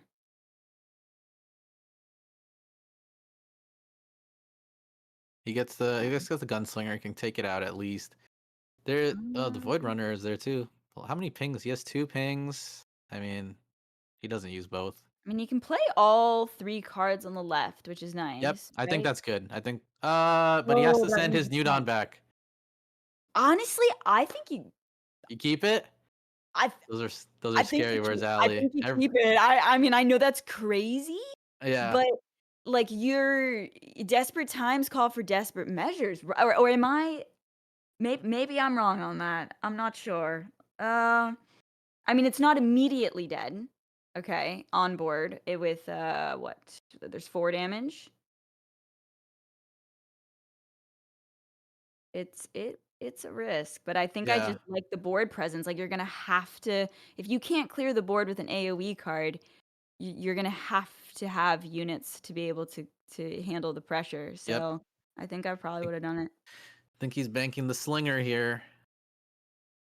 I would have liked to see the Spectre, Void Trapper, and Slinger if he went that route. Playing this Void Runner is a little Mhm. awkward because you're not gonna get any momentum off this card. Like he can run the 1/5 into it, can run the Harf into it, the 1/3. So Mhm. it's not too much that can be done. He's gonna send this New Dawn back, but yeah, I think maybe he was thinking that he'd get like the Catherine or something in his Singularity. Maybe is why he made that decision. But yeah, this is tough. D Money has a million plays he could do this turn. Yeah, very scary. I mean, a Wong is nice, to give you some more options, but, you know, it doesn't really allow for, like, a Wong into an erasure, like, you'd have to I guess you could find life siphons and stuff like that, but and then you'd have Mm, to answer the Lord Harf before doing too many things. Yeah, it's Yeah, he's got. Oh man, 2 PS8s is rough. yeah.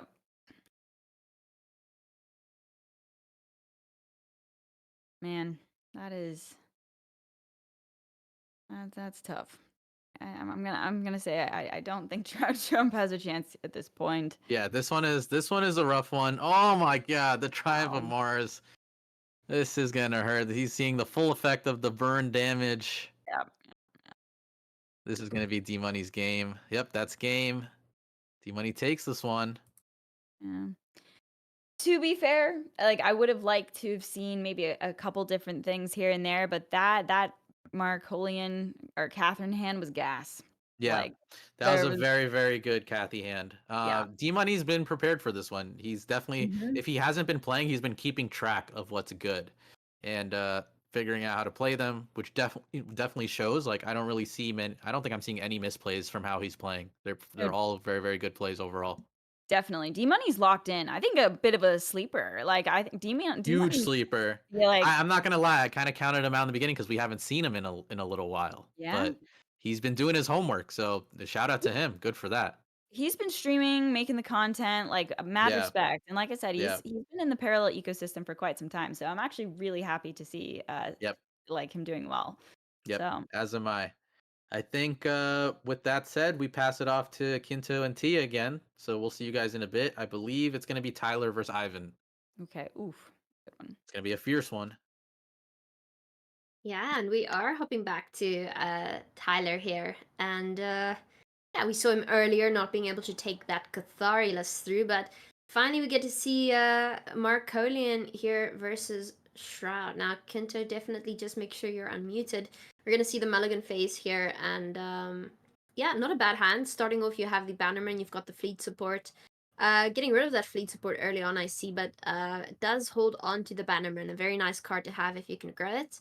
Against Shroud, though, Kenta, you got to be careful here. Your cards aren't necessarily surviving very long when they're getting banished. Yeah, definitely. We see that Tyler is already has lost 2 matches against Ivan. Ivan won with Iraq. That's the match we saw before, and won with the Nehemiah. So now it's in this match against Neef. Essentially, we're looking at the fact that if Neef gets good tempo, then it's going to be very difficult for Tyler to come back out of this one. Yeah, absolutely. So, getting that Bannerman down and trying to get rid of the 1-point card that always keeps on growing if it banishes another. It's something you want to get rid of, since when it gets out of hand, it's quite brutal, and you have some very low cost cards in the Shroud deck that can banish multiple cards and just board wipe. And if you allow certain cards to survive, they will just keep on growing and genuinely just, kill you within a turn or two. Yep. Here, this is a very, very nice position for Tyler to be in, where he can absolutely take advantage of the tempo. We saw that he PSA'd that Singularity Sword. So usually you do that, even if you can't kill it, just to have the setup we just see he has right now, where he can essentially clear the whole board. However, Tyler has to be wary of Neef's Dominion, which is the AoE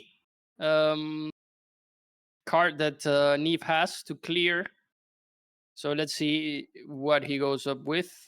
He has the Void Trapper still in play that can give him a Bannerman, for example. A Bannerman in a Shroud deck is really powerful, I would say, or just a card to bank. If he attacks face, he gets nothing. The Void Trapper essentially gives you a corrupted copy of a card when you of a unit when you attack face of a unit in the hand, or if in this case where he attacked the Bannerman, he gets a corrupted copy of a Bannerman. Yeah, it's a bit of a frustrating card essentially if you allow them to keep it alive. There's a lot of manipulation coming from Shroud decks, and there we see the Dominion card coming down, so that's just going to banish everything it can. And it leaves one banner man alive, though, so... Yeah. eh, Yeah, and interesting. plays it, yeah. Yeah, it also self-damages, of course, but you've got cards that will sort of benefit from that later on if you are able to pull it off. But really, Tyler's goal here should be to kill them before that happens. Plays Kathy, lowering it Yep. down to 13. You got to take advantage of what this deck essentially does, and it's looking not too shabby so far for Tyler here. Yep. We saw that Ivan tried to diminish the damage he would take from the Neef's Dominion by not killing the Bannerman, but I think that's something that can backfire because now with a Bannerman in play, it's gonna be super easy for Tyler to get that lethal damage. That's what I think. Okay, so we see another Singularity Steward coming down here. We're going to see the Erasure get rid of Kathy, it seems. So Kathy disappears. Bannerman's still very much alive, though. And is doing a lot. Yeah, at this point, I think Tyler already has lethal. Yep, he does. Just it was a quick one. That's the problem when you're playing Neef and you take too much damage, and the Kathy gets some type of board. That's what usually happens. Too close to, like, if you lower your health too much, it's gonna be super easy for Kathy to get that rest of the lethal damage. Yeah, I mean, Tyler here is essentially trying to do a reverse sweep, so getting Kathy through isn't too shabby. So what is he left with? I believe he has a Kathari. No, he didn't bring Kathari. My bad. So essentially, his Shroud was banned, so he's left with Organ Core and Earthen deck. So Yeah, he now gets to take either Organ Core or Earthen, and is going to have to bring both of this decks through on versus Shroud. So, I mean, it can be done. It's not impossible. So we're going to see if Tyler is able to pull it off. Yeah, Tyler's gonna have a harder time trying to win with Earthen than with Core.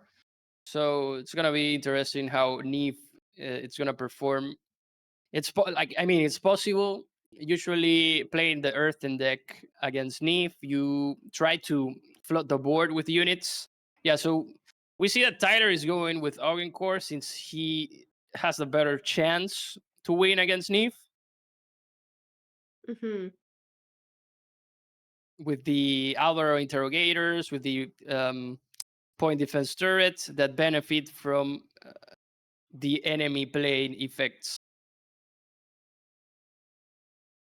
Yeah, so starting off going second here, not ideal, and you can see Tyler's not massively happy about that.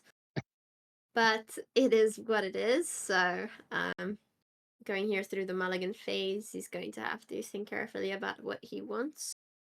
Yeah. Okay. Yeah. Here, Tyler's objectives has to be to disrupt Neve's tempo, I would say.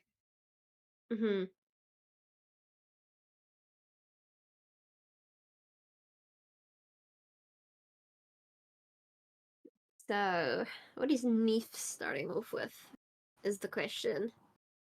We're currently waiting to see what's going to be played. Probably Singularity Steward. Usually you want to start playing Neef with a Singularity Steward. We see that Tyler is not too happy about something here, or he's just like resting his head. Yeah, well, I mean, his opponent is clearly not too sure what to play either. Might not be a very obvious option in hand, so Tyler's just kind of waiting. It's taking quite some time, actually. I must admit that obviously there's a few options there in hand that we can't see right now, but we see the banking happen and no card is played. So very interesting. That's Yep. probably telling. Yep. Here the painter, Tyler, we see that has many options: the Forlorn Companion, the painter, and the Heartling Pilot that has shielded, very good against Shroud. I would assume, he. I would have, playing the painter there would have countered an early Void Trapper from Ivan. So yeah, it seems he wants to build up that Heartling Pilot, which he can attach the portable energy bay next turn using banking the Reclamator. Usually, Neef it's in an advantage when it's on a draw, but as I said, Ivan went out with the Void Trapper. Yeah, it goes for the Void Trapper. Not a bad card as a unit to have. Especially if your opponent can't get rid of it. Easily. 3 defense is always a little bit awkward since the PS8 launcher only does 2 and you've got the gunslinger doing 1, so you kind of have to pair them up together to get rid of the card. But yeah, Tyler now having to decide what he wants to play here. It's only a few options in hand, really. And that would be playing the 2 or the 1. So he decides to go for the upgrade and does attack. Yep. Attacking with the Heartling Pilot there. It's interesting because a Neef's Dominion will cause a lot of damage here to Tyler, and it will be very cheap for Ivan. He won't use too much health dealing with this portable with these energy drones, and also he will get rid of the first portable energy bay, which is a real problem, which is practically part of the win condition for Augencore.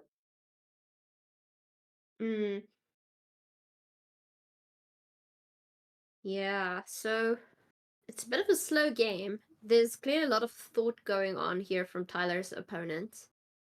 Yeah. I'm very curious to know what the hand is like because it feels like it's an awkward hand or something. You know, there might be a lot of cards that you don't yet want to play. But there's a lot of thinking going on here that indicates that something's a little bit off.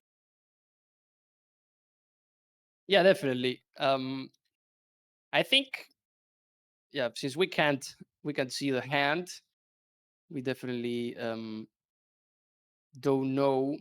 Like he might be full of expensive cards, or he's just trying to save a lot of cards to play in a single turn, which is another strategy that Neve can do, where you play. There we go. Yeah, exactly what you were saying. Yeah. So, I mean, you could play that Dominion card from the very beginning. It would just be useless to do so. So, waiting a little bit so you can do exactly what was just done. Not shabby. And there we go. Board wipe, still having cards left. Very nice. Yeah, and the advantage for Neve against Augencore is that when you banish these units, when you banish Augencore units, they don't get back the upgrades don't trigger usually. For example, you saw that there was another portable energy bay there, and it didn't trigger. However, it doesn't matter because we can see that Tyler will be able to get it back with the scrap heap.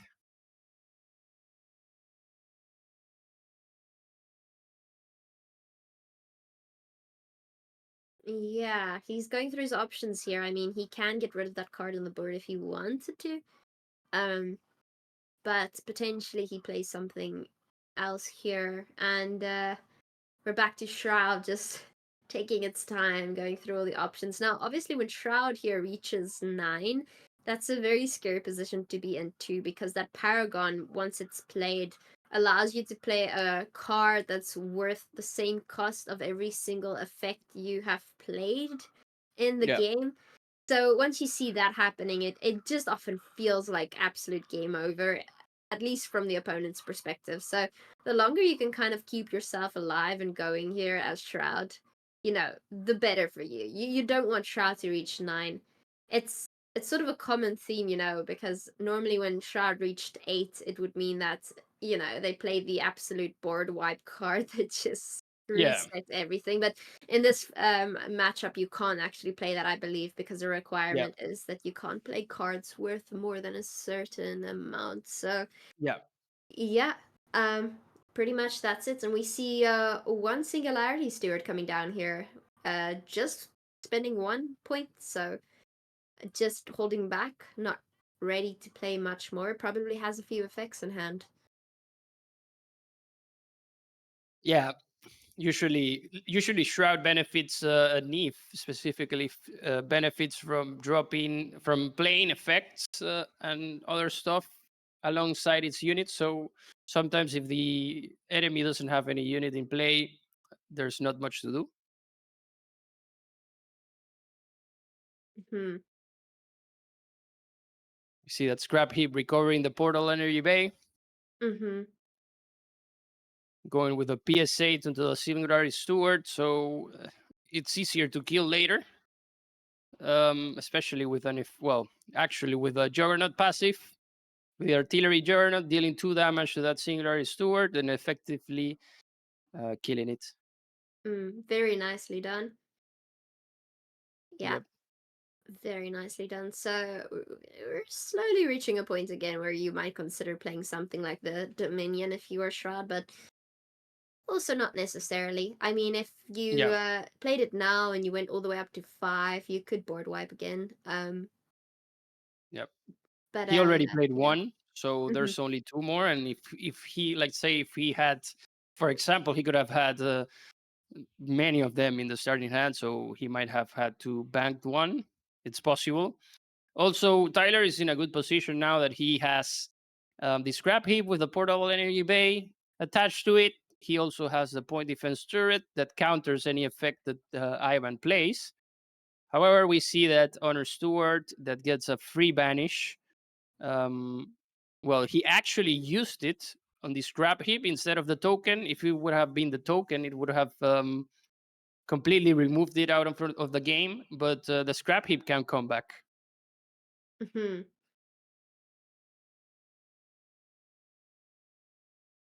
All right. Just waiting for that turn to end. Ends up banking a card and throwing it back to Tyler here. So what's the play? What's the play? I think Tyler wants to keep trying to recover the tempo here. In some way, he has that ocular implant where he can draw with his Artillery Juggernaut. He can play also the Scrap Heap Salvager again to recover the Portable Energy Bay, and probably get a good combo eventually with the Sevastar that he has in hand to get his Memento and deal insane damage to the face.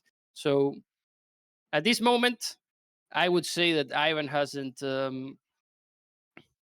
had too much tempo here. And Tyler has the board control now, because the MTAP, it's going to automatically attack the Honor Steward and recover that Scrap Heap. Sadly, without the upgrade, but now Tyler has the control of the board, which is really important in a match against Neve. Yeah. Not bad at all, actually. Getting that card back, and we see Wong coming out again here. So Wong can draw like a few cards. Will boost itself as well, since it's the only unit on the board. And yeah, could draw some really juicy cards there. Draws 2 cards, so not a bad pull. Hmm. Yeah, not bad at all. So we'll see later what comes down because of that. Yep. Can still board wipe here if drawing Dominion. I mean, you've got everything in a nice range, so if you can get 4 down, you could kill all those cards without killing your own. So there are some calculations to be done here, and Tyler is keeping that in mind. Yep. Definitely. However, for Tyler, it's not so much of a problem because because as you can see that the point defense turret gets the counters, it's more damage, and if Tyler just keeps attacking face, he got the other point defense turret there. So if he keeps attacking face, it doesn't matter if Ivan plays Dominion at some point, because he will have done good damage already to the face, and the point defense turrets can essentially do the rest. So that's why we see him kind of ignoring that Wong, but not so much. Just trying to play it slowly either way. Yeah, and we see the turrets taking out the chunky Wang, which is very nicely done. We're heading into 7 energy here once the banking takes place. So soon you will be able to play that Paragon of your Shroud. And again, that is rather scary when that happens. So Tyler has to sort of take advantage of the fact that we haven't reached that point yet. He's taking a look at the waste and taking it into account, I guess. Yeah. However, for Tyler, he has that anti-organic pulse, which is really effective against the Neve play. And also, we have to take into consideration that Ivan hasn't played too many effects for Neve the Paragon to be really scary. So right now, I would say that Tyler is in a better position. We get that Ivan's honor steward there on the Juggernaut, effectively removing it from the game. He's trying not to use too many effects here, so he doesn't buff and give counters to the point defense turrets. So they are trying to get to end game and see who gets the last stance by having absolute control of the board. It's the only way out, I think, for Ivan here, because as soon as he starts playing effects, he will start receiving a lot of damage to the face.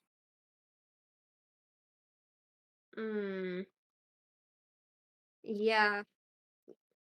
Again, just slowly analyzing the plays here, card by card.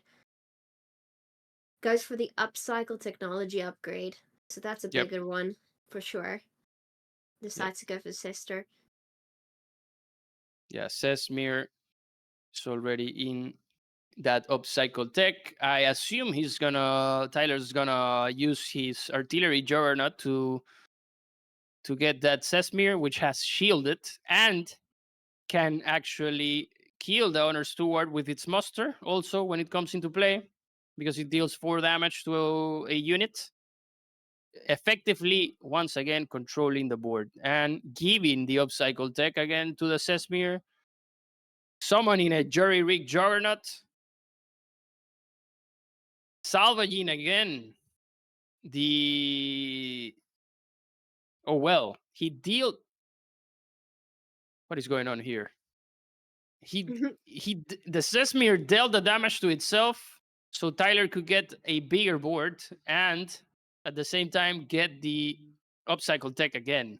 Now he has that memento in play, in hand, which, I mean, Ivan can steal it from him, but anything Ivan does at the moment, plays effects, he's going to be buffing those point defense turrets, and that's going to be damage against himself. Sadly, for him, Neve relies on many effects, and one of the most important is the Neve's Dominion, which deals damage to it also. So, oh goodness! So you're gonna see Triumph of the Lost coming out here.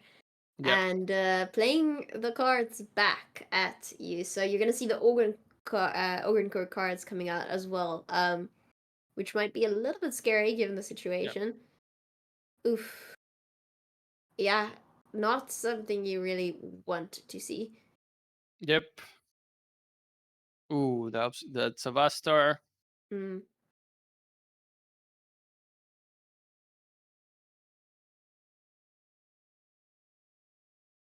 Nothing to destroy with a Savastar.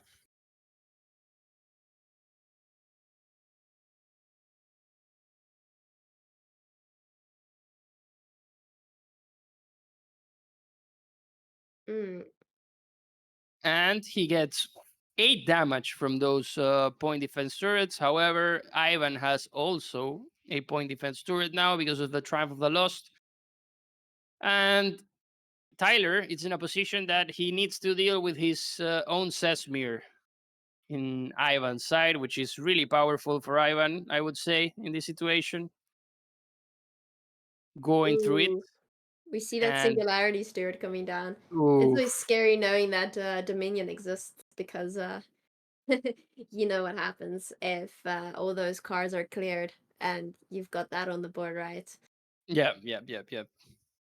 Now we see that Tyler is 1 turn away from, well, actually 2 turns away from playing the anti-organic pulse because he already used the upcycle tech. Well, however, he can actually get it here with the upcycle tech and banking the anti-organic pulse. He might be able to deal with this board. Mm. Yeah, here we go. Using those turrets to clear the cards. Not bad at all. Yep. Kind of scary actually, since they have a lot of counters on them by now. Yep, they're big buffed. Mm. Very nicely done. 12 damage in total. However, I don't know how he's gonna get rid of that Sesmir. Playing that scrap heap to recover the portable energy bay, I assume. Trying to set up the board now for that memento play. However, there's still the question of how he's gonna deal with that Sesmir.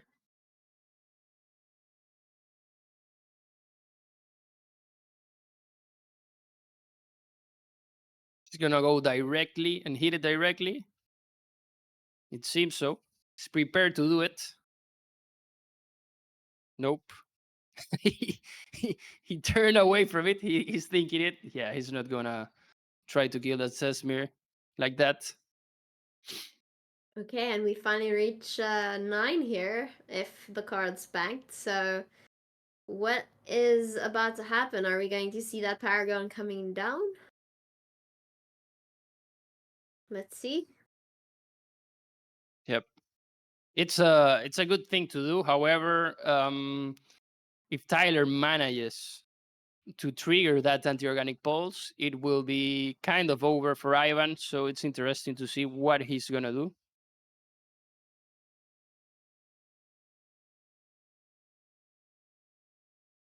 Tyler is waiting in anticipation. So are we. Yeah. This is a really interesting point in the game where anything can happen here. Anything can happen. Okay, here we go. Using that defense turret to damage himself. To get a vehicle and see. Don't understand very much that one. Okay, and not intending to actually play the Paragon this turn, so Yep. very interesting. Holding back has 6 unspent energy. That's pretty specific. Yep. Holding on to 2 cards, not wanting to play 2 of those cards yet. Yeah. Actually, the Ivan's Nith is still not that powerful, I would say, and he most likely knows that Tyler has an anti-organic pulse. So playing Nith right now would have been just a death sentence. That's why he floated so much energy, trying to see if that gets the Rubicon out of that Sesmir. Ivan is essentially wants that Spectre to be able to attack and draw cards to see if he can do something about this board that Tyler has. But once he triggers that anti-organic pulse, it's going to be very difficult for Ivan to come back, because essentially it will destroy Ivan's tempo and let Tyler get the big play here with the mementos and a portable energy bay. Okay, that turn's gonna end very soon, so Tyler has to hurry up here since he's doing quite a bit of actions, and still has cards that can do things, but he's gonna run out of time. Yep, he's not gonna be able to attack with what he has. Yeah, he's targeted that Spectre, because that's essentially what can give Ivan the option to do something else. He doesn't want Ivan to keep drawing cards and cycling his deck. Right now, Tyler is in a good position, absolute control of the board, and yep, I believe that Sesmir from Ivan can still get something big if he attacks the Sevastar. And Tyler has no defenders here, which is interesting, because Ivan can get to a point where just Neve is enough to deal that lethal damage. I really want to see him play the Paragon. It's kind of the point. It's a lot of fun to see what it draws, or well, what it creates when you play it. When it transforms previous effects into different cards. So I'm just curious, out of more than anything, really. But there are other wombo combos you can also do. To be honest, you don't have to play your Paragon right now. Ooh, What? Okay. Whoa. How did he get that? How did he get that? I don't understand. Okay, I see. We go for the battle ready Adira, the Ill Omen. Can someone in the chat tell me how did Ivan got that 8-cost vehicle? With magic and the power of friendship. Yeah, the heart of the cards here. Yeah, no one knows how it got there. That seems like I would say that seems like a bug, because it only dealt 1 damage, and then out of nowhere it summoned an 8-cost unit that's actually with the wrong stats, because that card is actually a 8-cost card with 5 attack, 8 health. That's a commandeered warship. At the start of your turn, this unit deals 4 damage to 2 random enemies.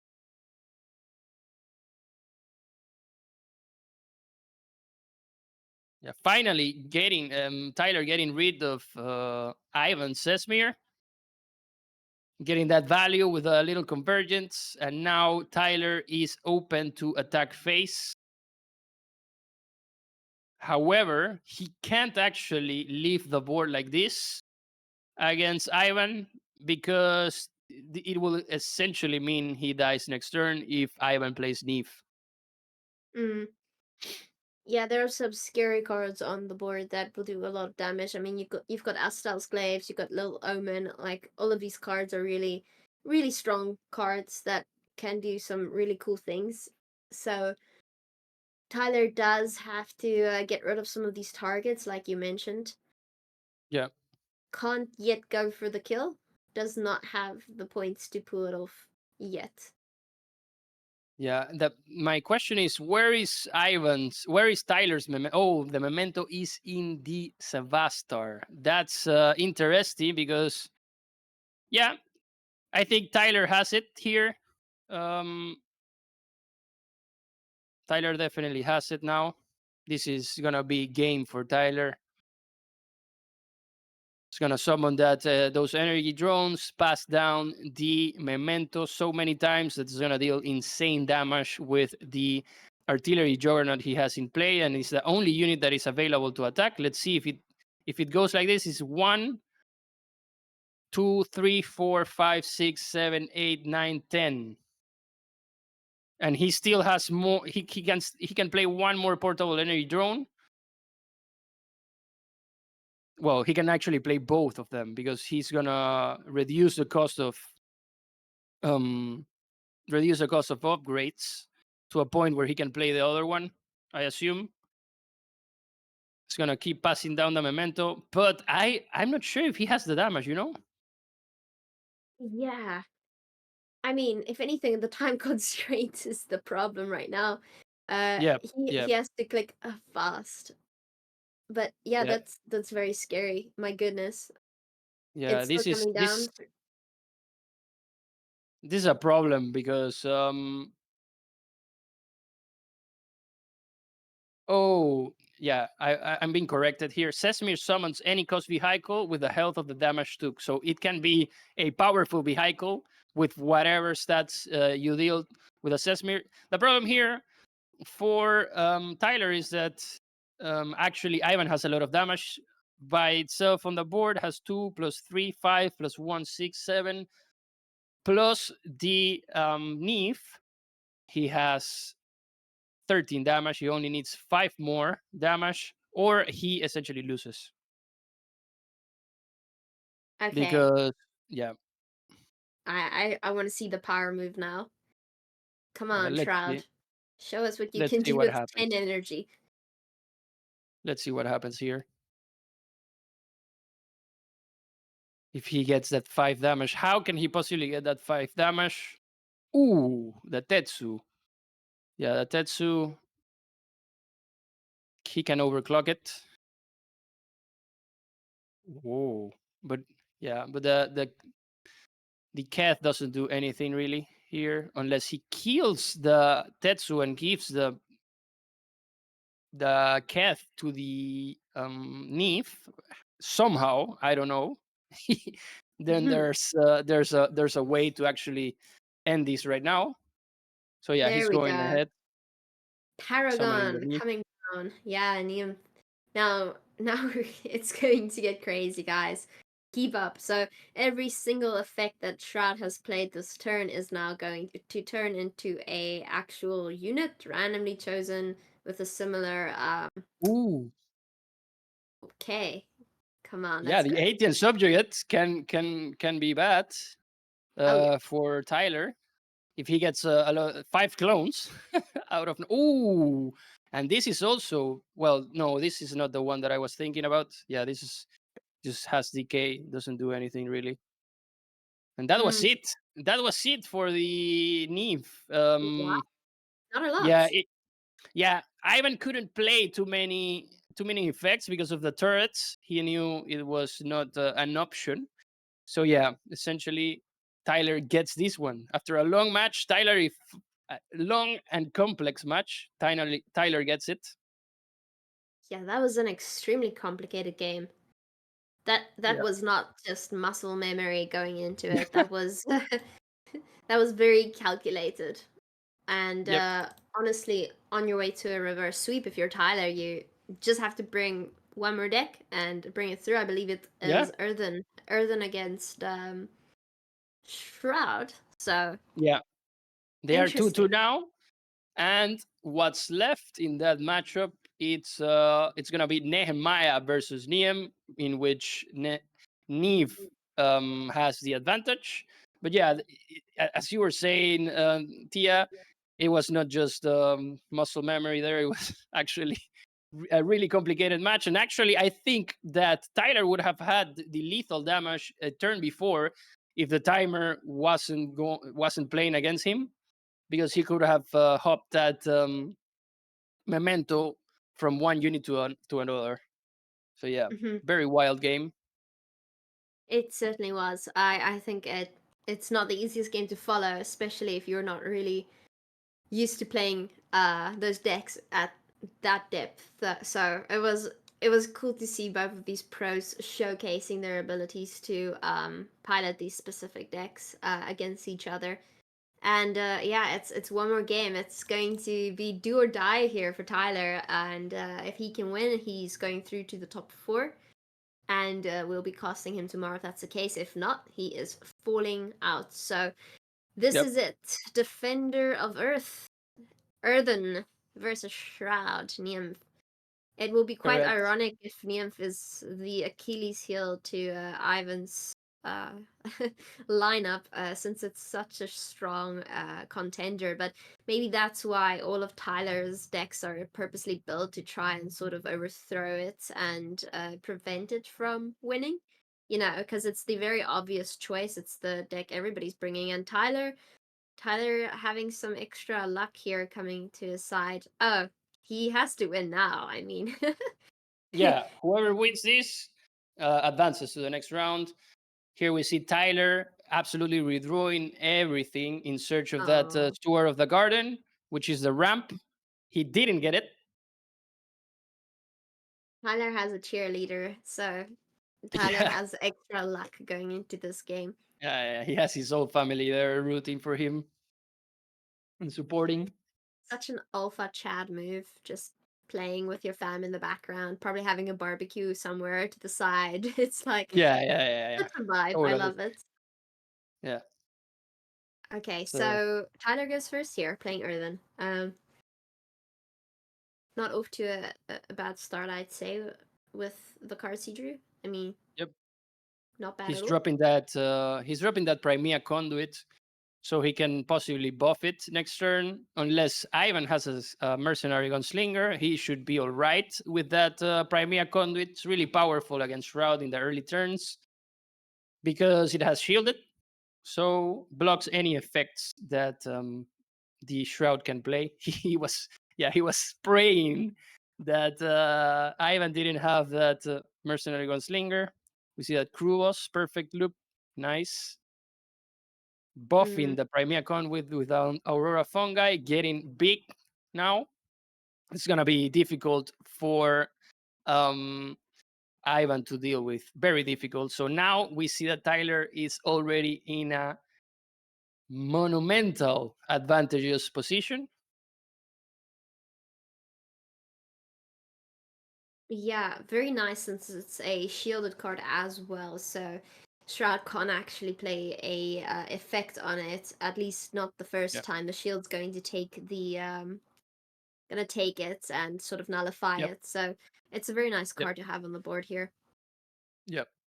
And on top of everything, Tyler will be able, for example, if Ivan plays a Crimean Conduit, Tyler will be able to deal with that and then heal the Crimean Conduit with the Moonlight Star, which is the 3-cost card that's in his hand, that he has 2 copies of those.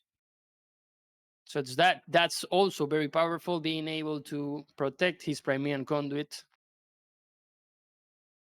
But let's see. Yep. We see that treasure scheming from Ivan, stealing probably one of the moonlits.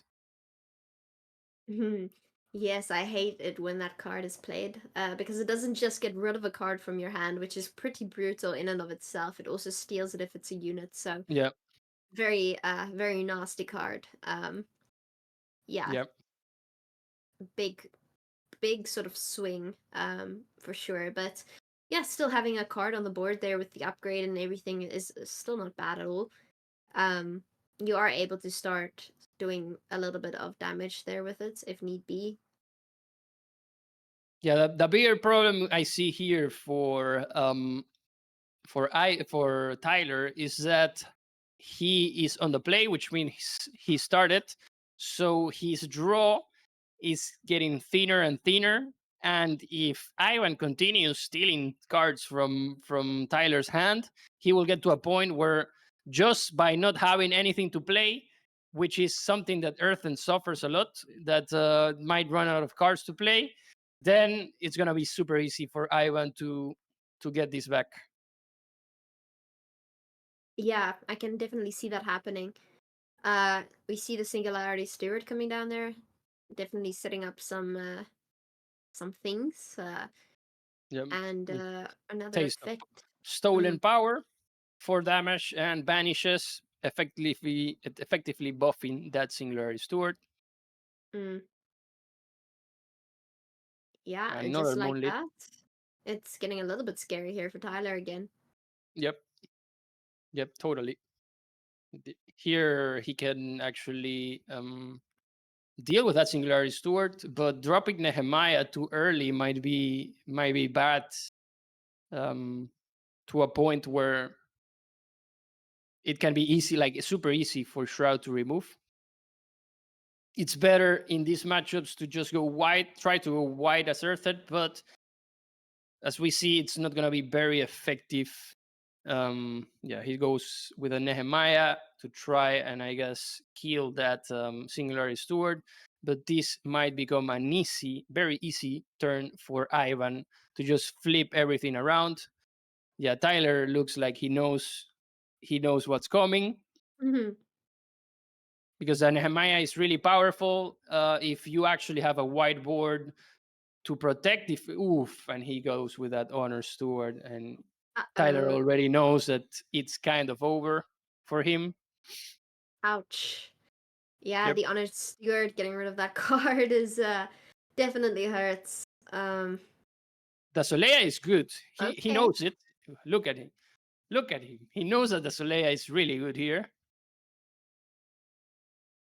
However, he will only be able to kill one of those. But it's a very good tempo disruptor. The Solea. Usually, Solea is possibly the best card you can use against Kathari when Kathari was super powerful, because Solea would easily remove the Athean subject. In this case, since Neve needs the tempo, it's also in a good position here to play that Solea. He was lucky. But we see again that erasure to banish the Solea, and it's over. Yeah, Shroud finally getting to do what Shroud does best, which is just a banish card. It's just click and delete the card. It's really good at doing that, and obviously very frustrating to play against it.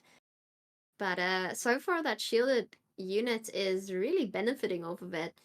Finally gets killed, but is able to at least was it able to at all use its upgrade? I couldn't see what the upgrade was lost.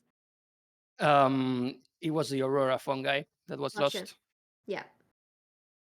Interesting. Yeah, so interesting. You're just sitting with a boss there, mob boss, I think.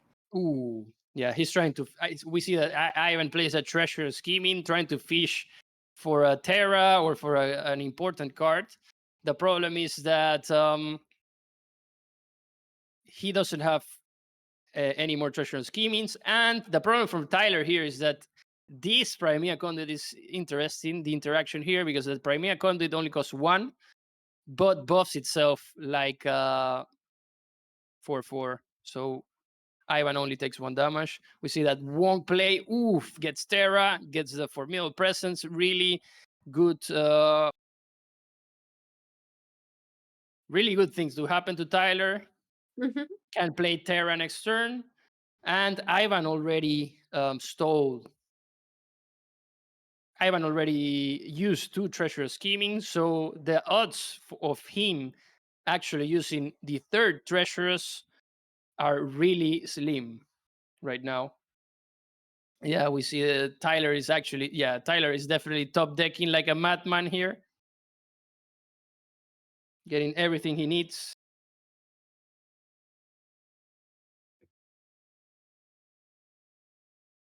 Yeah, it's really starting to look good for Tyler here.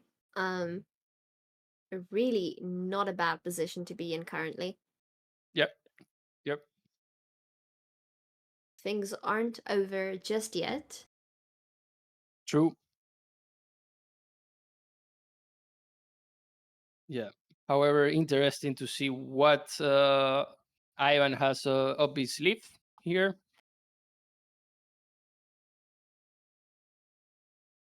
Yep. Altar of Gaia definitely would be a great card to have here in combo with the Terra, because the flourish keyword that Terra has essentially when you flourish Terra, you trigger its monster effect again, and it really becomes insane how big the board can become. Especially, there's also something that you can do where in turn 10, well, we see here that Neve's Dominion clears the board. Yeah, it spends all your energy and it damages each card by that amount of energy. So, I mean, it is possible to do that. Of course, you also do damage yourself per card you hit. So, it's not too shabby. It did what needed to be done. Yeah. I mean, Ivan was preventing a Terra play by Tyler because essentially Terra benefits from actually having units on the board. So Ivan was trying to prevent Tyler from buffing the units he already had.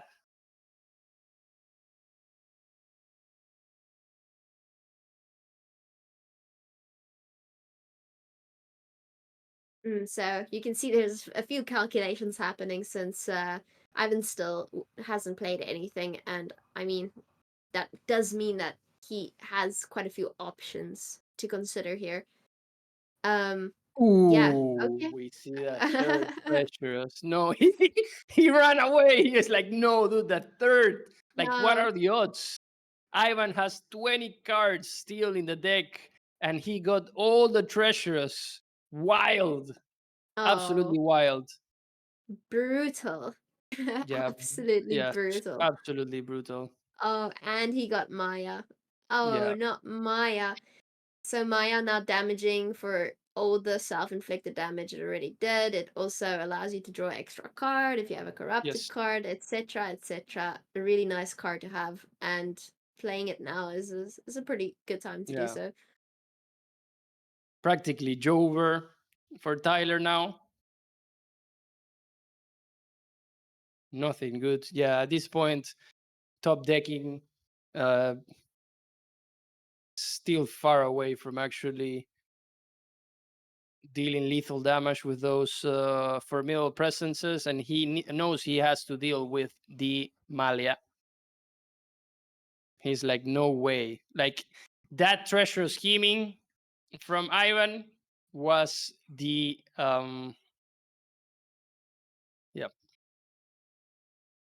was what definitely gave him the most advantage, stealing that Terra, which he has in the hand.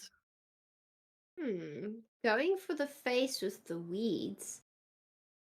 Interesting. So obviously those are defenders, and you, it's not a horrible position to be in here since you can't actually get past those right now. Yeah, Tyler is just walking around. It's an intense moment. There's a lot at stake here, and yeah, really, it's not over yet. It really isn't.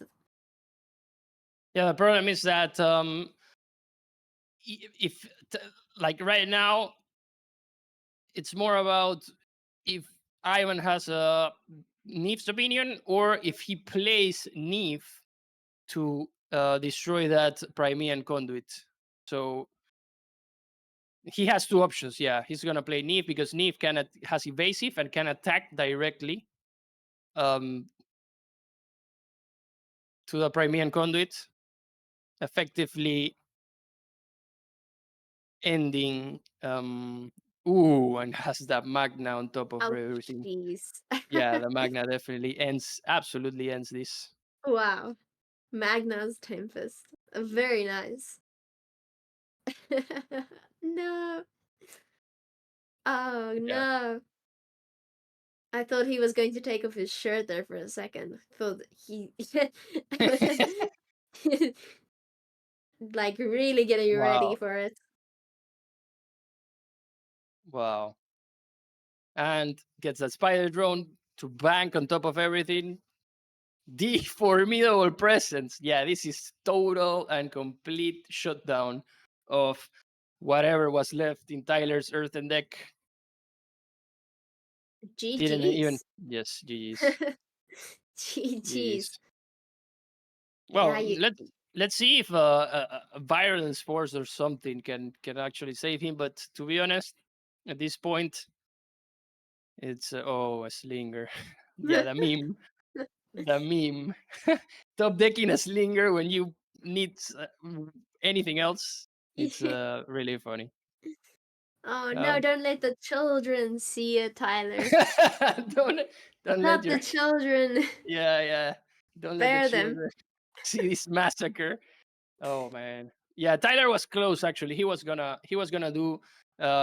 He was gonna have an insane couple of turns if it wasn't for the third treasure scheming. I mean, if you tell me that, for example, he was playing the first treasures, but no, it was the third one. The third one with 20 Yeah. cards still in the deck. The odds of that happening were super small. So Ivan was really lucky in this one. Yeah, I mean, well, Ivan had 3 shots to bring this deck through, and I mean, he hit it with one of them. So, GG to Ivan. It's still very well deserved, and Ivan will be Yeah. going through to the top 4 tomorrow. So, we'll be we might be casting that one or the next one. I'm not sure, but either way, we're going to see some very interesting matches. And did all of the casters' favorite picks disappear, or Tyler's out? Yeah. Everybody is disappearing. We've got Sequinox versus Ivan and D-Money versus Kartoa. That's Yep. our lineup for tomorrow. What do you think about that? Yeah, but it's gonna be very interesting that, and it's actually very interesting that D-Money is up there. Sekinox versus Ivan and D-Money versus Kartoha. Yeah, definitely the caster curse applied in this case.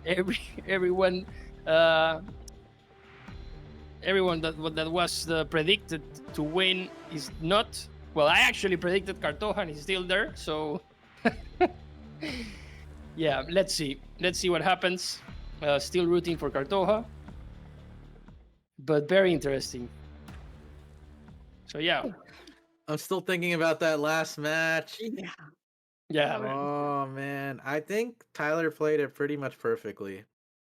Yes. I don't think. Yes. I don't Yeah. It think was there's any super issues with unlucky. it. Super unlucky. Yeah. Like the third treacherous. I mean, Yeah. what can I say about that? There was only one happened. turn I'm thinking that I didn't like, and it's when it was really early, so I don't know if it mattered. He played on turn 3. He had either the Moonlit or another Primea Conduit, the second one. Yeah. Yeah. And he chose to play it, but that one that he didn't play, he played the Moonlit. The Primea he didn't play though got Treacherous Scheming. That one. So that's the only play. But like the whole end game was perfect. Like I agree with his route. But man, 3 Treacherous Schemings, you can't come back from that. That's 3 answers just taken away. And I don't know if you guys caught it, but the spider drone that came out from Neves banked his formidable presence. It was just a slap in the face.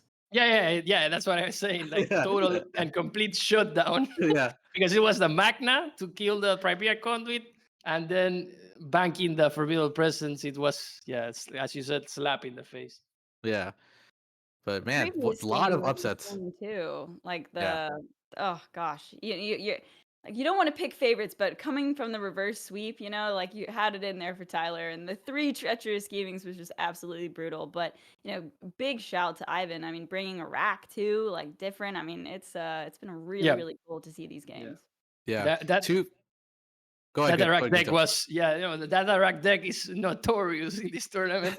That thing has an absolute menace.